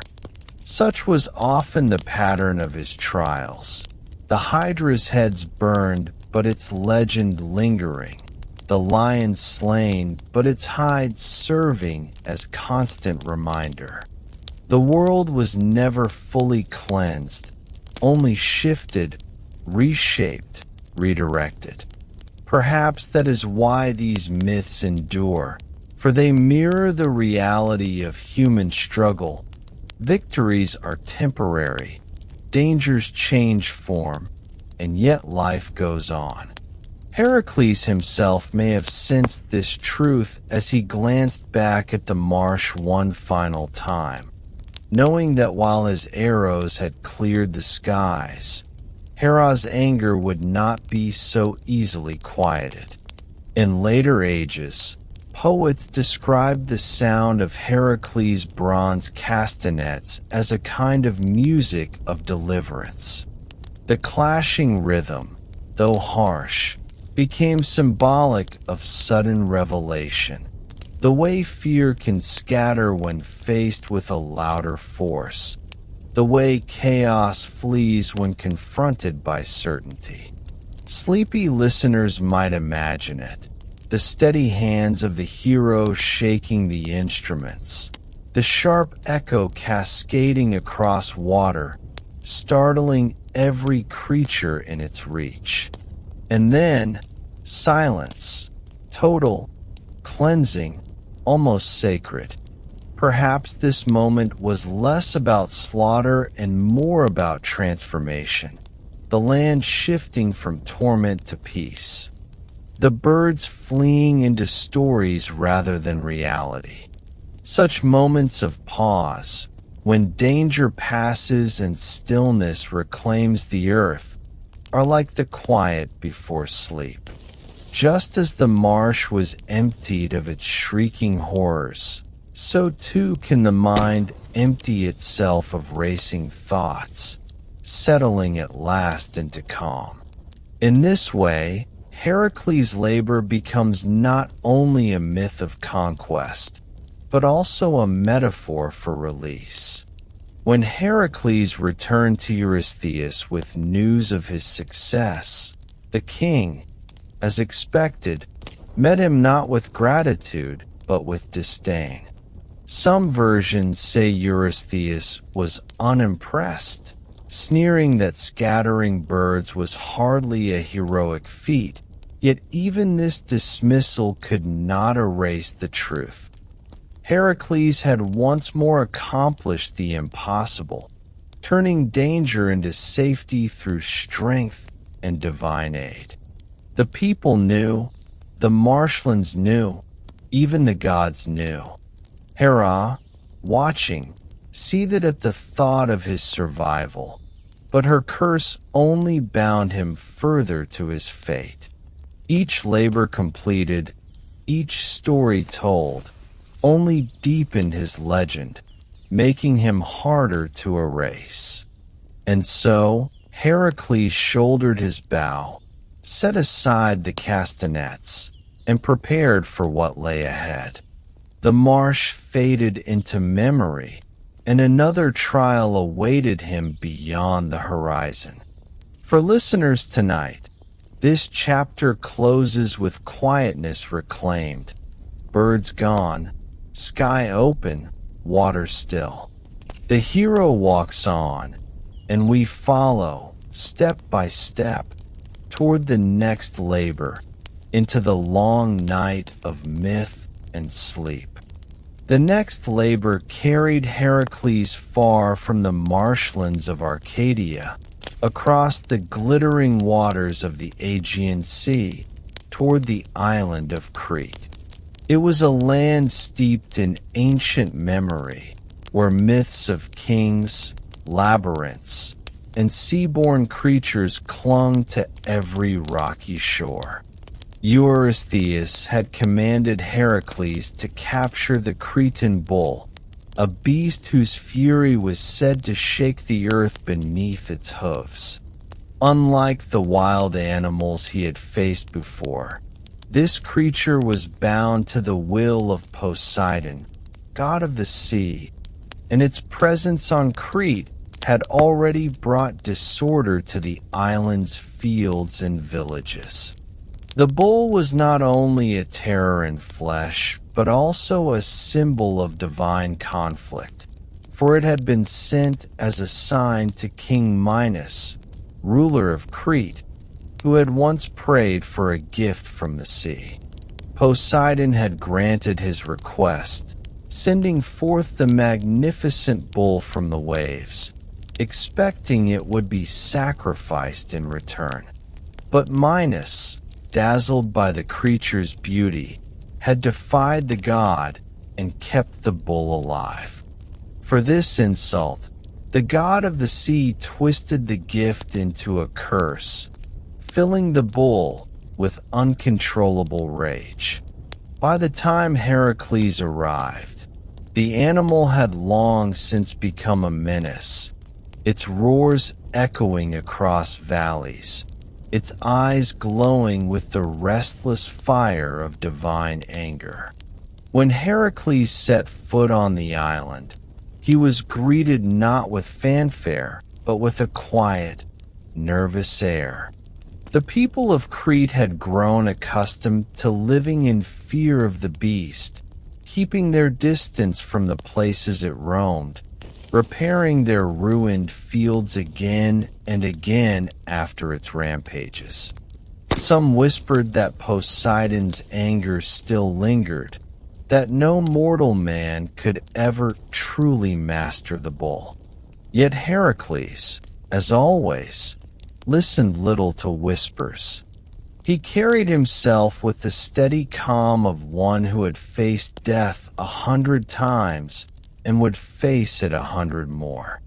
He made his way inland, following the broken trails and trampled fields that led toward the creature's grazing ground.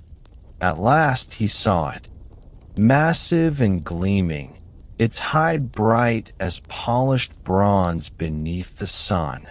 Its breath steamed in the air, its horns curved upward like sickles carved from ivory. The bull's eyes locked onto him, and for a moment, the world seemed to hold its breath. Then, with a sound like thunder rolling down a mountain, it charged, hooves striking the earth so hard the ground quivered. Heracles did not meet the bull's fury with arrows or weapons, for he knew the challenge was not to slay but to subdue.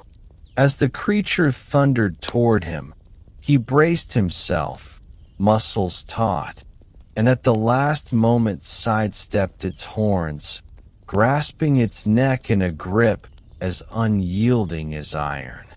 The bull reared and kicked, tossing its massive head, dragging Heracles across the field with terrifying force. Yet the hero clung fast, his arms tightening like chains forged in fire. Again and again the bull tried to throw him, its breath hot against his skin, but Heracles held on, drawing upon the strength that was his curse and his gift. Slowly, with each desperate heave, the bull's rage waned, its roars fading into weary snorts, its muscles trembling under his unbreakable grasp. At last, the animal bowed its head, subdued but not broken, its body heaving with exhaustion. Heracles had proven himself not through slaughter but through endurance, bending divine fury to mortal will. And so, in the open fields of Crete, a strange quiet settled, as though even the winds paused to witness the taming of the sea's wild gift. When Heracles led the bull toward the coast, the people watched in awed silence. The once raging beast walked beside him, its eyes still bright with fire, but its movements steady, no longer driven by chaos. It was a sight that lingered in memory, the hero guiding the untamed force of Poseidon himself as though leading a common ox. Transporting the bull across the sea was no easy task, yet somehow Heracles accomplished it, bringing the creature back to Eurystheus as commanded. The king, however, was said to tremble at the sight of the beast and hid in fear, unwilling to look upon it. Rather than keep it near, Eurystheus released the bull, allowing it to roam free upon the land once more.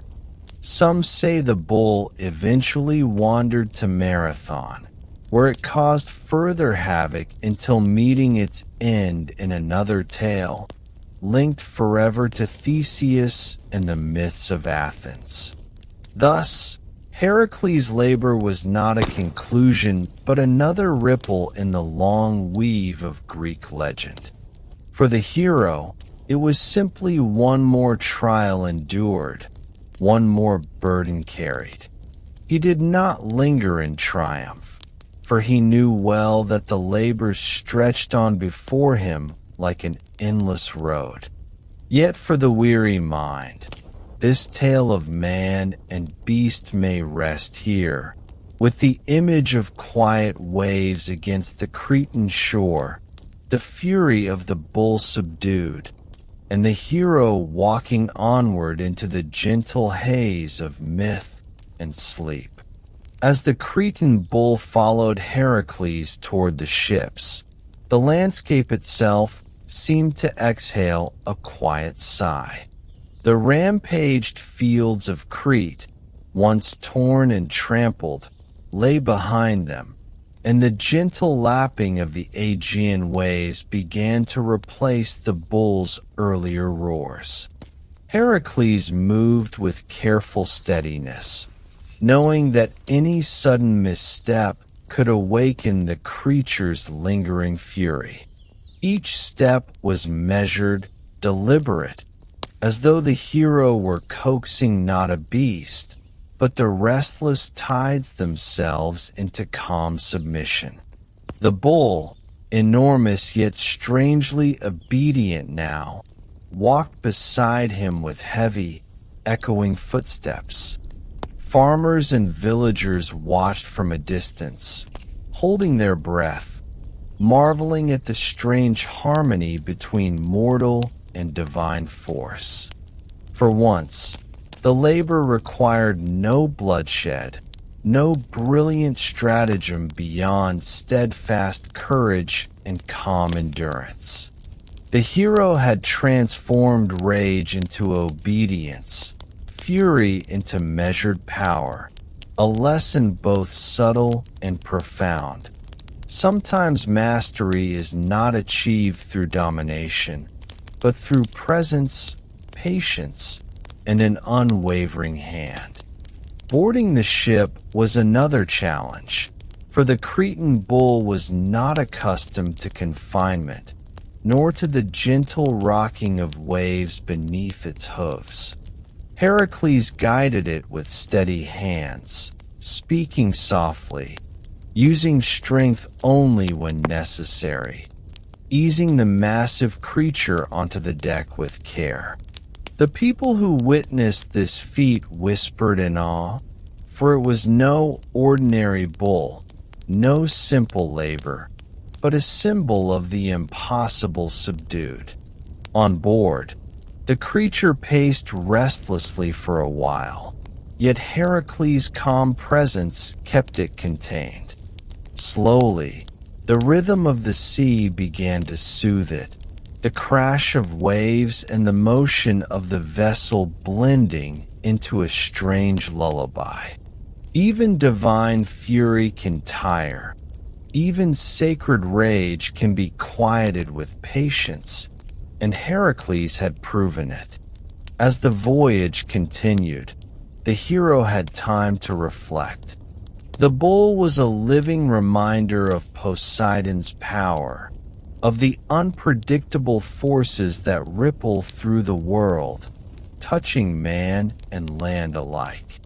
Heracles' task had been not only to capture, but to guide, to bear responsibility for a creature born of godly anger and human defiance. It was a strange combination, mortal will imposed upon divine chaos, the serene meeting the wild.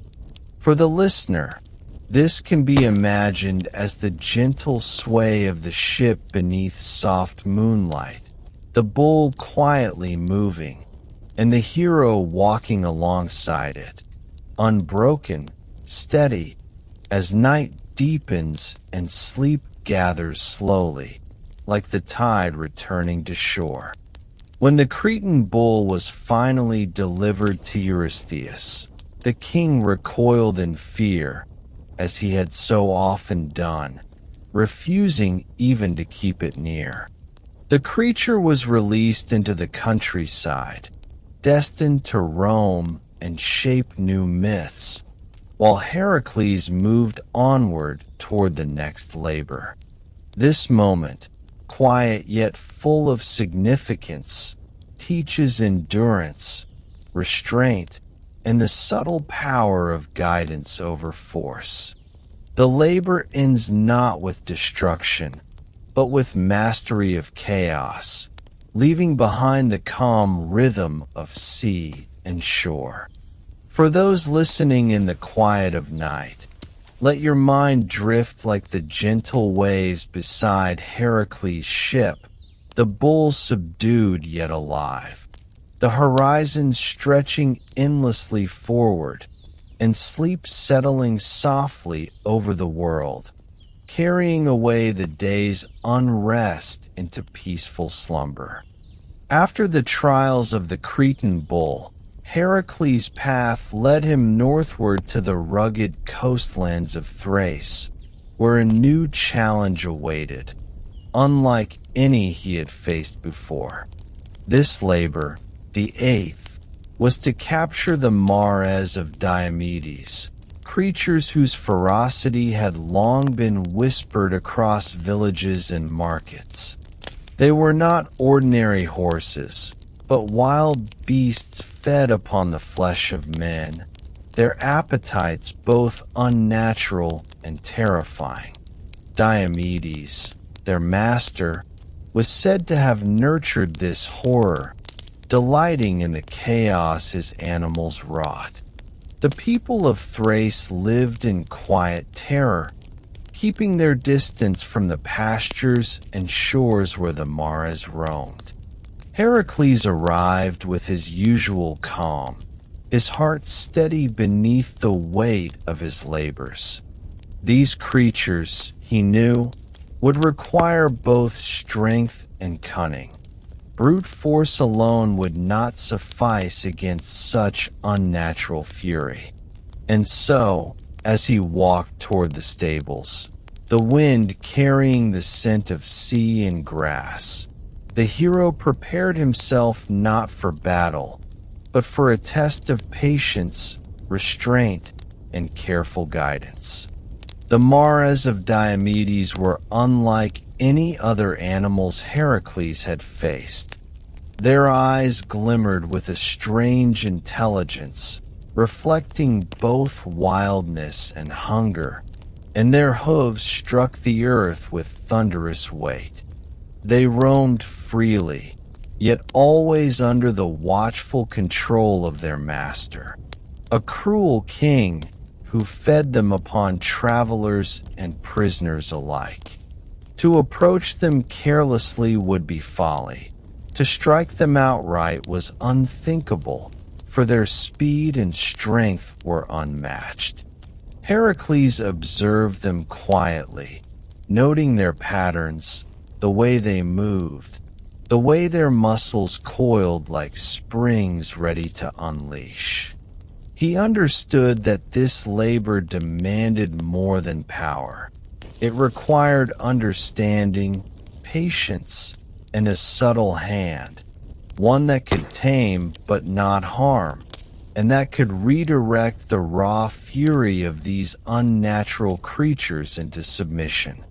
The villagers, peeking from behind shutters and hedgerows, felt the familiar mixture of fear and hope. A hero had come to confront what they could not face, and in the quiet hush of the Thracian plains, they watched as the legend unfolded. Heracles' approach was deliberate. He did not rush the mares, nor attempt to confront Diomedes directly at first. Instead, he studied the animals, moving slowly among the pastures, letting them sense his presence without threatening them. The mares were restless, stamping and snorting, their movements sharp and sudden. Yet there was a strange rhythm to their chaos, a pattern that Heracles could discern if he watched long enough. As night fell, the hero made his move, gathering his strength and speaking softly, though the words may have been more for his own grounding than for the mares themselves. Slowly, he coaxed the creatures toward the edges of their enclosures, guiding them as one might guide a river along a new course, gentle hands paired with unyielding resolve. Patience, he realized, was more powerful than any club or bow, and understanding more crucial than strength alone. Each step was measured, deliberate, and with each one, the mares' wildness began to wane, a small concession of trust toward the hero who dared to approach where others had fled. Diomedes, their master, soon noticed the hero's movements. Enraged by Heracles' boldness, he attempted to stop him, brandishing weapons and hurling threats. Yet the hero, ever calm, did not meet fury with fury. Instead, he allowed the mares themselves to play a role in their liberation. When the king approached too closely, the animals, sensing the threat, turned upon him, their speed and strength overwhelming the tyrant. Some versions of the tale whisper that Diomedes was devoured by his own beasts, a grim but fitting end, leaving the mares free of their cruel master. Heracles did not intervene, for nature had corrected itself through the course of events, and the lesson was clear.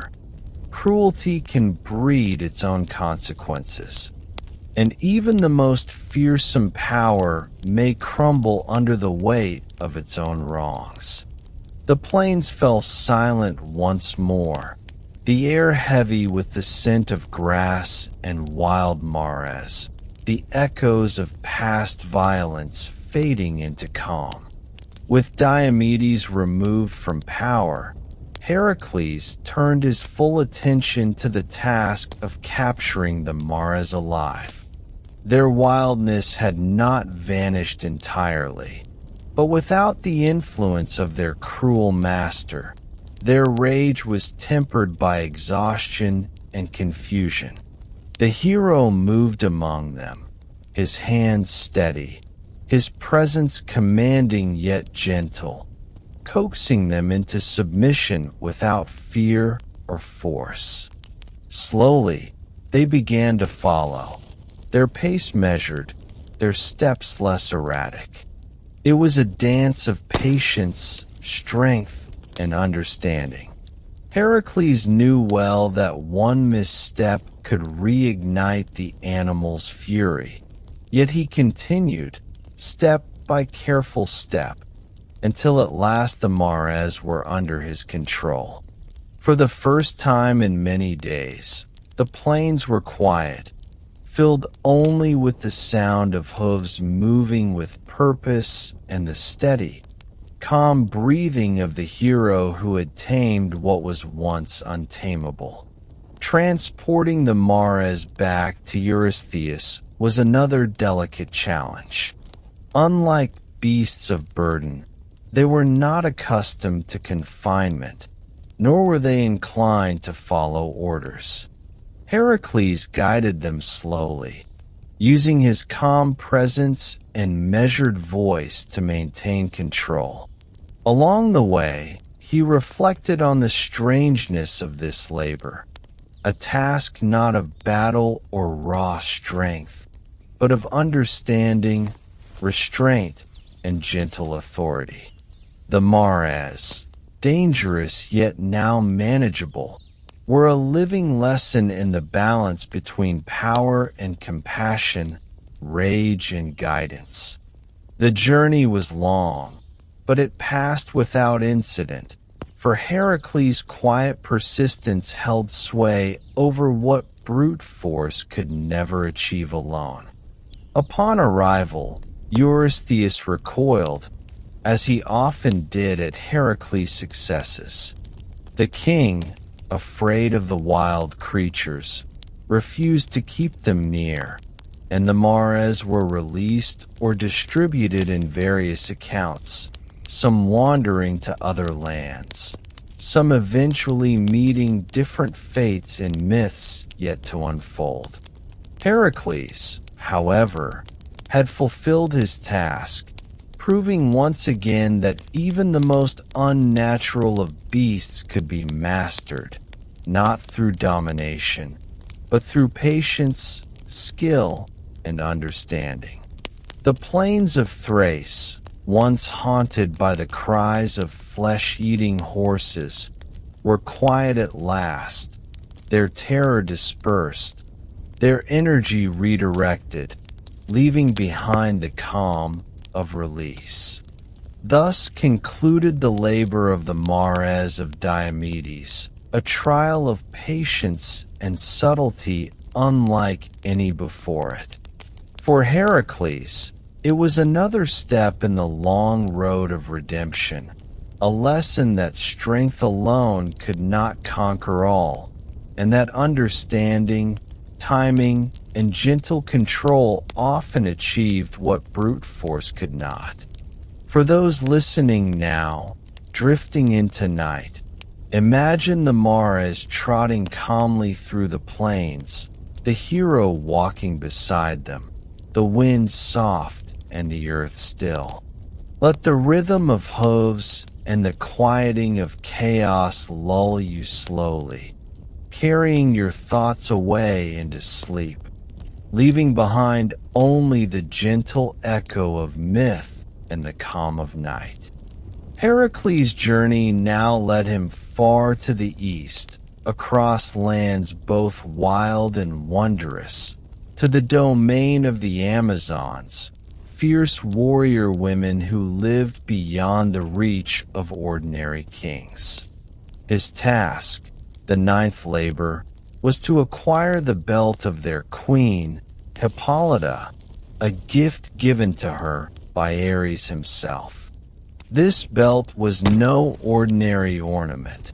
It symbolized power, authority, and the pride of a people unmatched in skill and bravery. For a mortal man, even one as strong as Heracles, approaching such a society was perilous. The Amazons were skilled in battle, their arrows and spears swift and deadly, their tactics precise. Yet Heracles was not sent merely to fight, but to secure the belt, ideally by negotiation, if possible. As he approached their lands, the sun dipped low over the hills, casting long shadows through the forested paths. Birds sang faintly in the trees, and the air was thick with the scent of wild flowers and damp earth. There was a quiet tension, as though the land itself held its breath in anticipation. Heracles moved calmly, knowing that patience and respect could achieve what force alone might destroy. The legend tells that even the strongest warriors must sometimes rely on wisdom, and in the lands of the Amazons, that lesson would be tested more than ever. Upon arrival, Heracles found the Amazons gathered near their villages, practicing skillful drills and archery, their movements precise and disciplined. Hippolyta herself rode forward to greet him, her presence commanding and regal, her expression both wary and curious. Some myths suggest she welcomed him, intrigued by the fame of the hero who had already faced lions, bulls, and monstrous beasts. Others hint at suspicion, for no stranger, however heroic, had walked so close to the borders of Amazonian lands without challenge. Heracles, aware of the precarious balance, bowed with respect and spoke humbly of his mission. He promised not to harm their people, nor to take the belt by force unless compelled. The queen studied him for a long moment, her gaze piercing yet thoughtful, weighing his words against the stories of his labors. The forest was still, save for the rustling of leaves, as if nature itself waited for the outcome. There was no shouting, no clashing of weapons, only the quiet power of diplomacy and the subtle tension of two legendary figures facing one another, each strong in body and spirit. Hippolyta, impressed by Heracles' calm and courage, offered him the belt freely, seeing in him a man worthy of such a gift. For a moment, it seemed that the labor would be completed without bloodshed, a rare occurrence in the long history of his trials. Yet the gods, ever capricious, were not always content to allow peace. Hera, watching from Olympus, spread rumors among the Amazons that Heracles intended to seize the belt through trickery. Fear and misunderstanding rippled quickly among the warriors, and what had begun as an act of trust threatened to erupt into conflict. Spears were lifted, shields readied, and the air grew tense with impending violence. Heracles, sensing the change, remained composed. He did not strike blindly. He spoke to the queen, reminding her of their prior accord and his peaceful intent. Slowly, some of the Amazons lowered their weapons, their initial fear giving way to caution and curiosity. The forest seemed to exhale with them, the threat of chaos temporarily held at bay by patience and restraint. Despite the intervention of the gods, Heracles' calm demeanor prevailed. Hippolyta, understanding the deception, reassured her warriors and handed the belt to him personally, a gesture of trust and respect. The hero accepted it gently, aware that the object represented not only power but honor. The moment was delicate. One misstep could have ignited a battle that neither side truly desired. Yet through quiet words, steady hands, and the courage to remain composed in the face of suspicion, Heracles secured the belt. The Amazons watched, some in awe, some in silent admiration, as a mortal man achieved what might have seemed impossible without shedding blood. The labor became a testament to the idea that even amidst fear and divine interference, reason and patience could guide the course of events. As Heracles prepared to depart, Hippolyta addressed him once more, her tone both regal and warm. She reminded him that strength alone does not grant mastery. Wisdom, honor, and respect for others are equally vital. These words lingered in his mind, a rare gift of insight amid the relentless chain of labors. The forests and hills of the Amazonian lands fell quiet behind him as he walked, belt in hand, carrying not only a prize, but also a lesson in diplomacy and restraint. The wind through the trees seemed to echo the gentle rhythm of the hero's steps, a calm interlude in the otherwise tumultuous saga of his penance. Traveling back across the plains and hills, Heracles reflected on the peculiar nature of this labor. Unlike previous trials, he had faced little direct danger from beasts, yet the stakes had been no less high. Human perception, divine interference, and the delicate balance of trust and fear had made this one of the more subtle tests of his character. The belt itself, a simple object of leather and gold, became a symbol of harmony achieved through understanding rather than confrontation. For those listening tonight, it is a reminder that not all battles are fought with weapons. Some are won in the quiet, in the measured words and steady hands that calm tension before it explodes. By the time Heracles returned to Eurystheus with the belt, the king's usual fear and envy were evident. Some accounts suggest he was glad to see it removed from the hero's possession, yet the labor was completed according to the decree. Heracles had succeeded where diplomacy, strength, and wisdom had converged, and the legend grew richer with the story of his encounter with the Amazons. Hippolyta remained in her lands, respected and powerful, while Heracles continued his penance, each labor leaving both mark and lesson upon him. The quiet interplay of trust, fear, and patience remained a lingering theme in the saga, a lull between the bursts of violence and struggle that characterized so many of his trials. And so, the labor of the belt of Hippolyta concludes, leaving a sense of calm wisdom behind.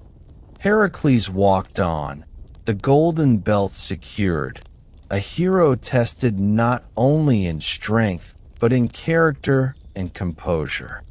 For listeners drifting towards sleep, imagine the soft rustle of the Amazonian forests, the quiet reassurance of understanding between warrior and hero, and the gentle rhythm of steps carried across hills and plains.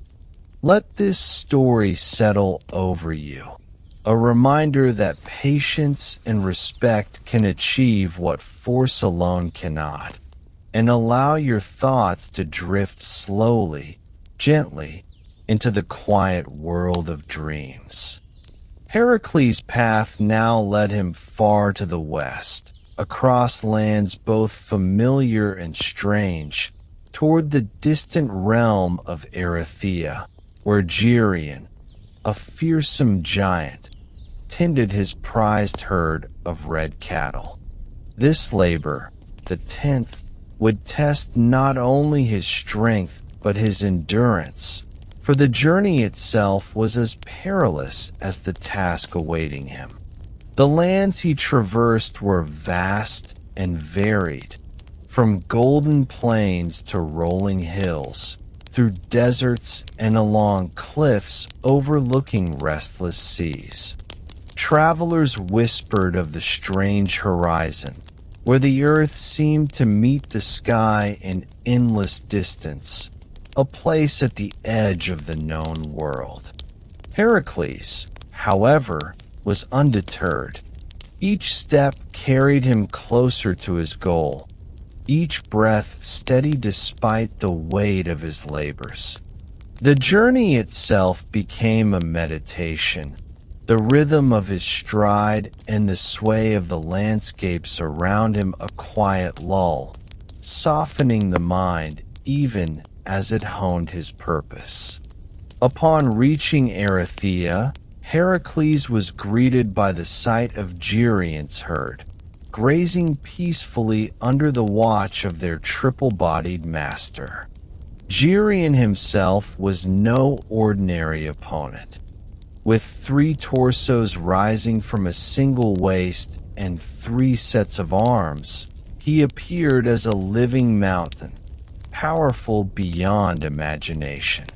Yet even such a creature could not intimidate Heracles, whose calm determination had carried him through beasts, monsters, and divine curses alike.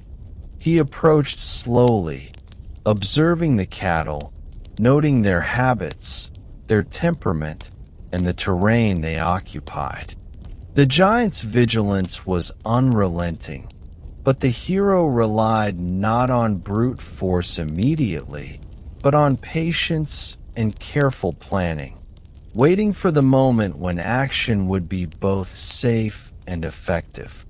The sun dipped low over the red horizon, casting long, soft shadows across the plains and creating a quiet, dreamlike atmosphere, as though the world itself was preparing for the coming confrontation. When the moment came, Heracles moved with precision. He drove the cattle gently, guiding them with quiet authority, while Geryon rose to defend his herd. Spears and shouts filled the air, yet the hero's calm presence held sway. One by one, he faced each torso of the giant, matching strength with skill, patience with strategy. The battle was not a sudden clash, but a measured engagement, a sequence of movements and countermoves, each executed with thought and control. The cattle, sensing the shift in power, began to move as Heracles guided them, their hooves stirring dust that rose like soft mist. Despite the chaos of combat, there was a rhythm, a quiet flow beneath the surface, as if even violence could possess a subtle, lulling cadence. At last, Geryon fell, defeated by the steady force of mortal resolve. The herd, now released from their master's oversight, followed Heracles with surprising obedience, a testament to his skill and patience. The sun sank lower, casting the world in soft crimson light that mirrored the color of the cattle themselves. Heracles did not linger in triumph. He knew the journey back would be long and fraught with challenges, for transporting a herd across such distances required vigilance, endurance, and steady pacing. Yet there was also a calm satisfaction, the quiet sense that one more labor, however taxing, had been completed through a blend of courage, intelligence, and persistence. The return journey stretched across mountains, plains, and rivers, the cattle moving steadily beside him. Heracles faced no immediate threat from monsters this time, but the sheer distance was a trial in itself. He walked alongside the herd, observing their behavior, adjusting his pace to keep them together, and maintaining a calm authority that guided them through unfamiliar terrain. The wind whispered through grasses and over hills, carrying the faint scent of salt from distant seas. Each day followed a rhythm: rise, move, rest, and continue, a sequence almost hypnotic in its repetition. For the hero, as for those who might listen to this story before sleep, there is a meditative quality in such long journeys, where endurance becomes as much about patience and calm as it is about strength. At night, the herd would rest, and Heracles would stand watch, the soft lowing of the cattle blending with the rustle of leaves and the murmur of streams. He reflected on the lessons of the labor, that triumph is not always sudden, that mastery often comes through steady guidance rather than instant victory. Even the mightiest beasts and most fearsome opponents can be led, if one moves with calm purpose and unwavering focus. The long roads and quiet nights offered space for reflection, a lull between bursts of action that had filled his labors thus far. When Heracles finally approached Mycenae with the cattle, Eurystheus' reaction was typical, a mixture of fear, envy, and disbelief. The king scarcely wanted to witness the arrival of the herd, for their presence alone reminded him of the hero's extraordinary accomplishments. Yet the labor was complete. Heracles had traveled to the edge of the world, confronted a monstrous master, and safely transported the herd across vast distances, relying on a combination of strength, patience, and strategic wisdom. The story of this labor lingered in the land, a quiet testament to endurance, the melding of human and heroic capability with respect for the natural rhythms of beasts and terrain.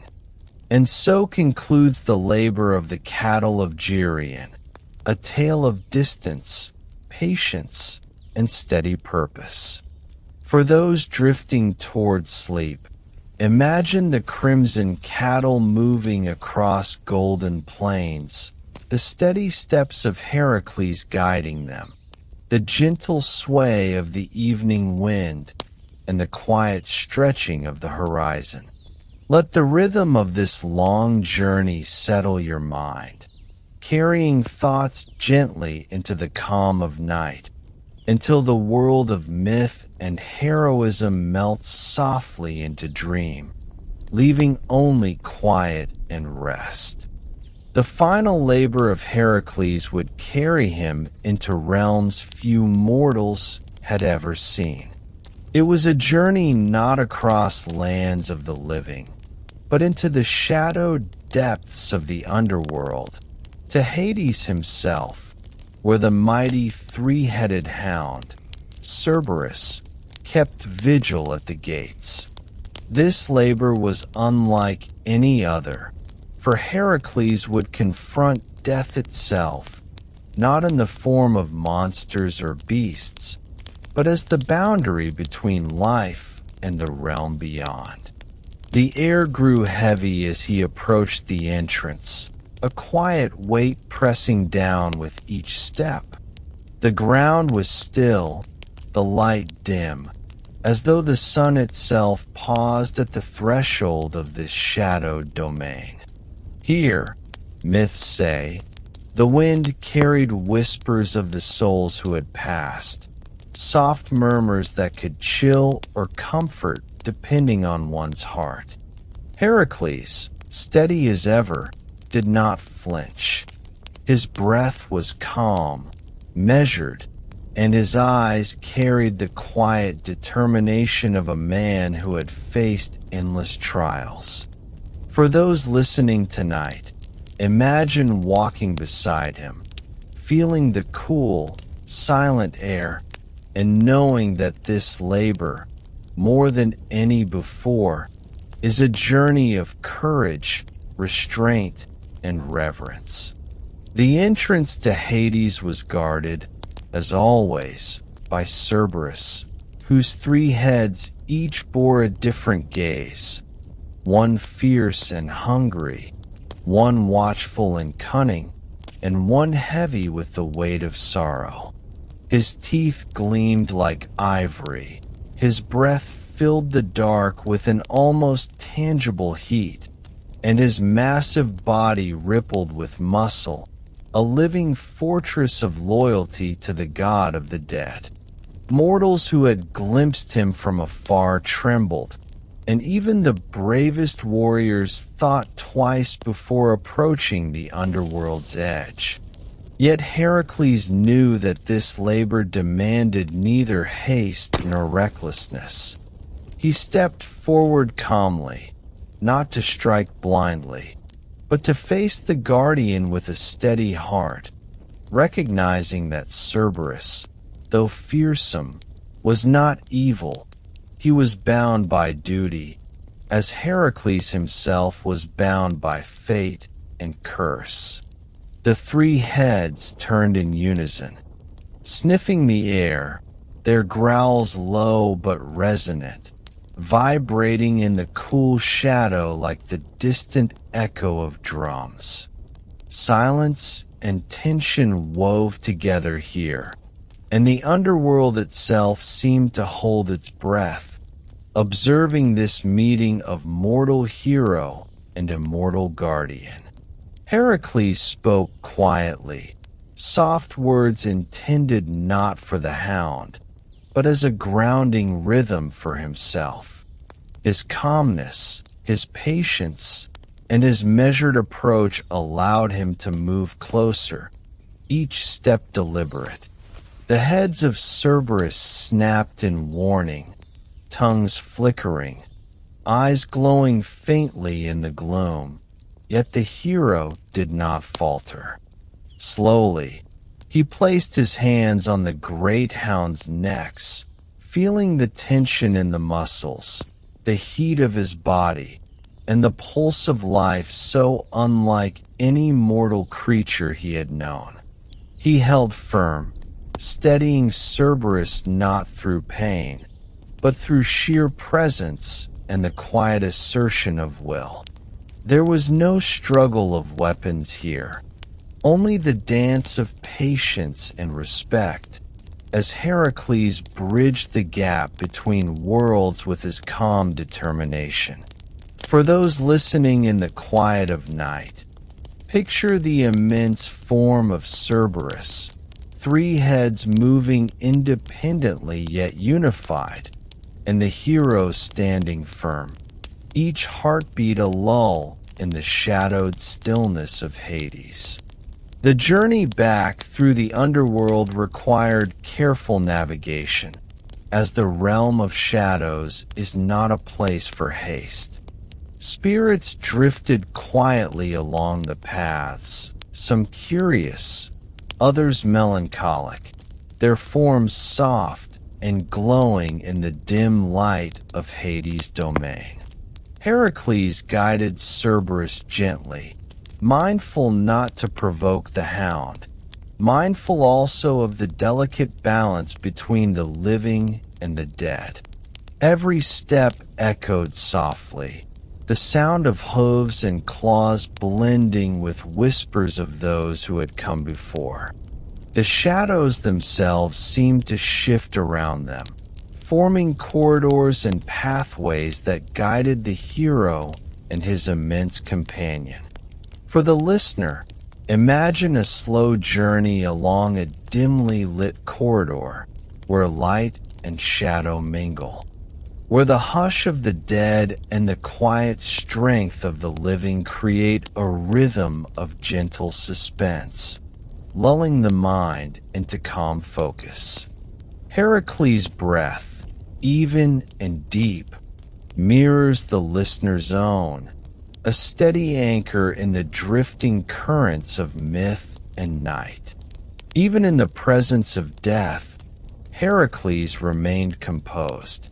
Cerberus, sensing the hero's calm, did not resist as he had with others before. The great hound's growls softened to low rumbles, a warning tempered by recognition. The journey was not about conquest, but about respect and balance, the acknowledgement of forces beyond mortal understanding. Each step became an exercise in gentle authority, a reminder that strength is most powerful when guided by patience. The hound followed quietly now, its immense paws striking softly against the shadowed ground. For those listening tonight, envision the soft echo of claws, the muted light that filters down through the underworld, and the hero walking forward steadily, each moment a soft lull against the looming presence of death. As they reached the exit of Hades, the air grew lighter, the shadow of the underworld beginning to fade into the warmth of the mortal world. Heracles breathed deeply, feeling the shift from gloom to the edge of day, and the hound, massive yet obedient, moved beside him with restrained power. The journey had tested every aspect of his strength, not only muscles and courage, but composure, empathy, and the ability to navigate the delicate boundary between life and death. This labor, more than any before, illustrated the hero's growth, the subtle mastery that comes with experience and the recognition of forces greater than oneself. When Heracles finally presented Cerberus to Eurystheus, the king recoiled in terror, as usual, unable to meet the gaze of the three-headed guardian. Yet the labor was complete. Heracles had ventured into the deepest shadows, faced a creature of immense power, and returned without harm, save for the respect and awe he commanded. The tale speaks not of slaughter or dominance, but of understanding, restraint, and the gentle application of strength. For the listener, this story is a reminder that the mightiest challenges can be met with patience and calm, and that even the darkest paths may be traversed safely when approached with steady resolve. Paragraph 8. And so concludes the labor of Cerberus, the guardian of Hades, a story of courage, composure, and gentle mastery over forces that dwell beyond the mortal realm. For those drifting into sleep, picture the shadowed halls of Hades, the soft rumble of Cerberus' paws, and the steady, unwavering steps of Heracles. Let the rhythm of this final labor, the hush of the underworld, and the quiet presence of a hero guide your thoughts gently toward rest. The darkness is not to be feared, for with calm and steady heart, even the most fearsome shadows yield, carrying both hero and listener softly into the serene world of dreams. As our journey with Heracles comes to a gentle close, the labors fade into the quiet of myth and the world of gods, monsters, and heroes slips softly into the night. You've walked beside him through forests, seas, and shadowed realms, witnessed courage and patience, and felt the rhythm of ancient stories guiding each step. Now, let your thoughts drift like Heracles' steady footsteps, letting the myth settle into the corners of your mind. The 12 labors are complete, but the calm lingers, carrying you gently toward rest. Sleep well, and let the whispers of legend ease you into dreams, where the adventures of the past merge softly with your own imagination.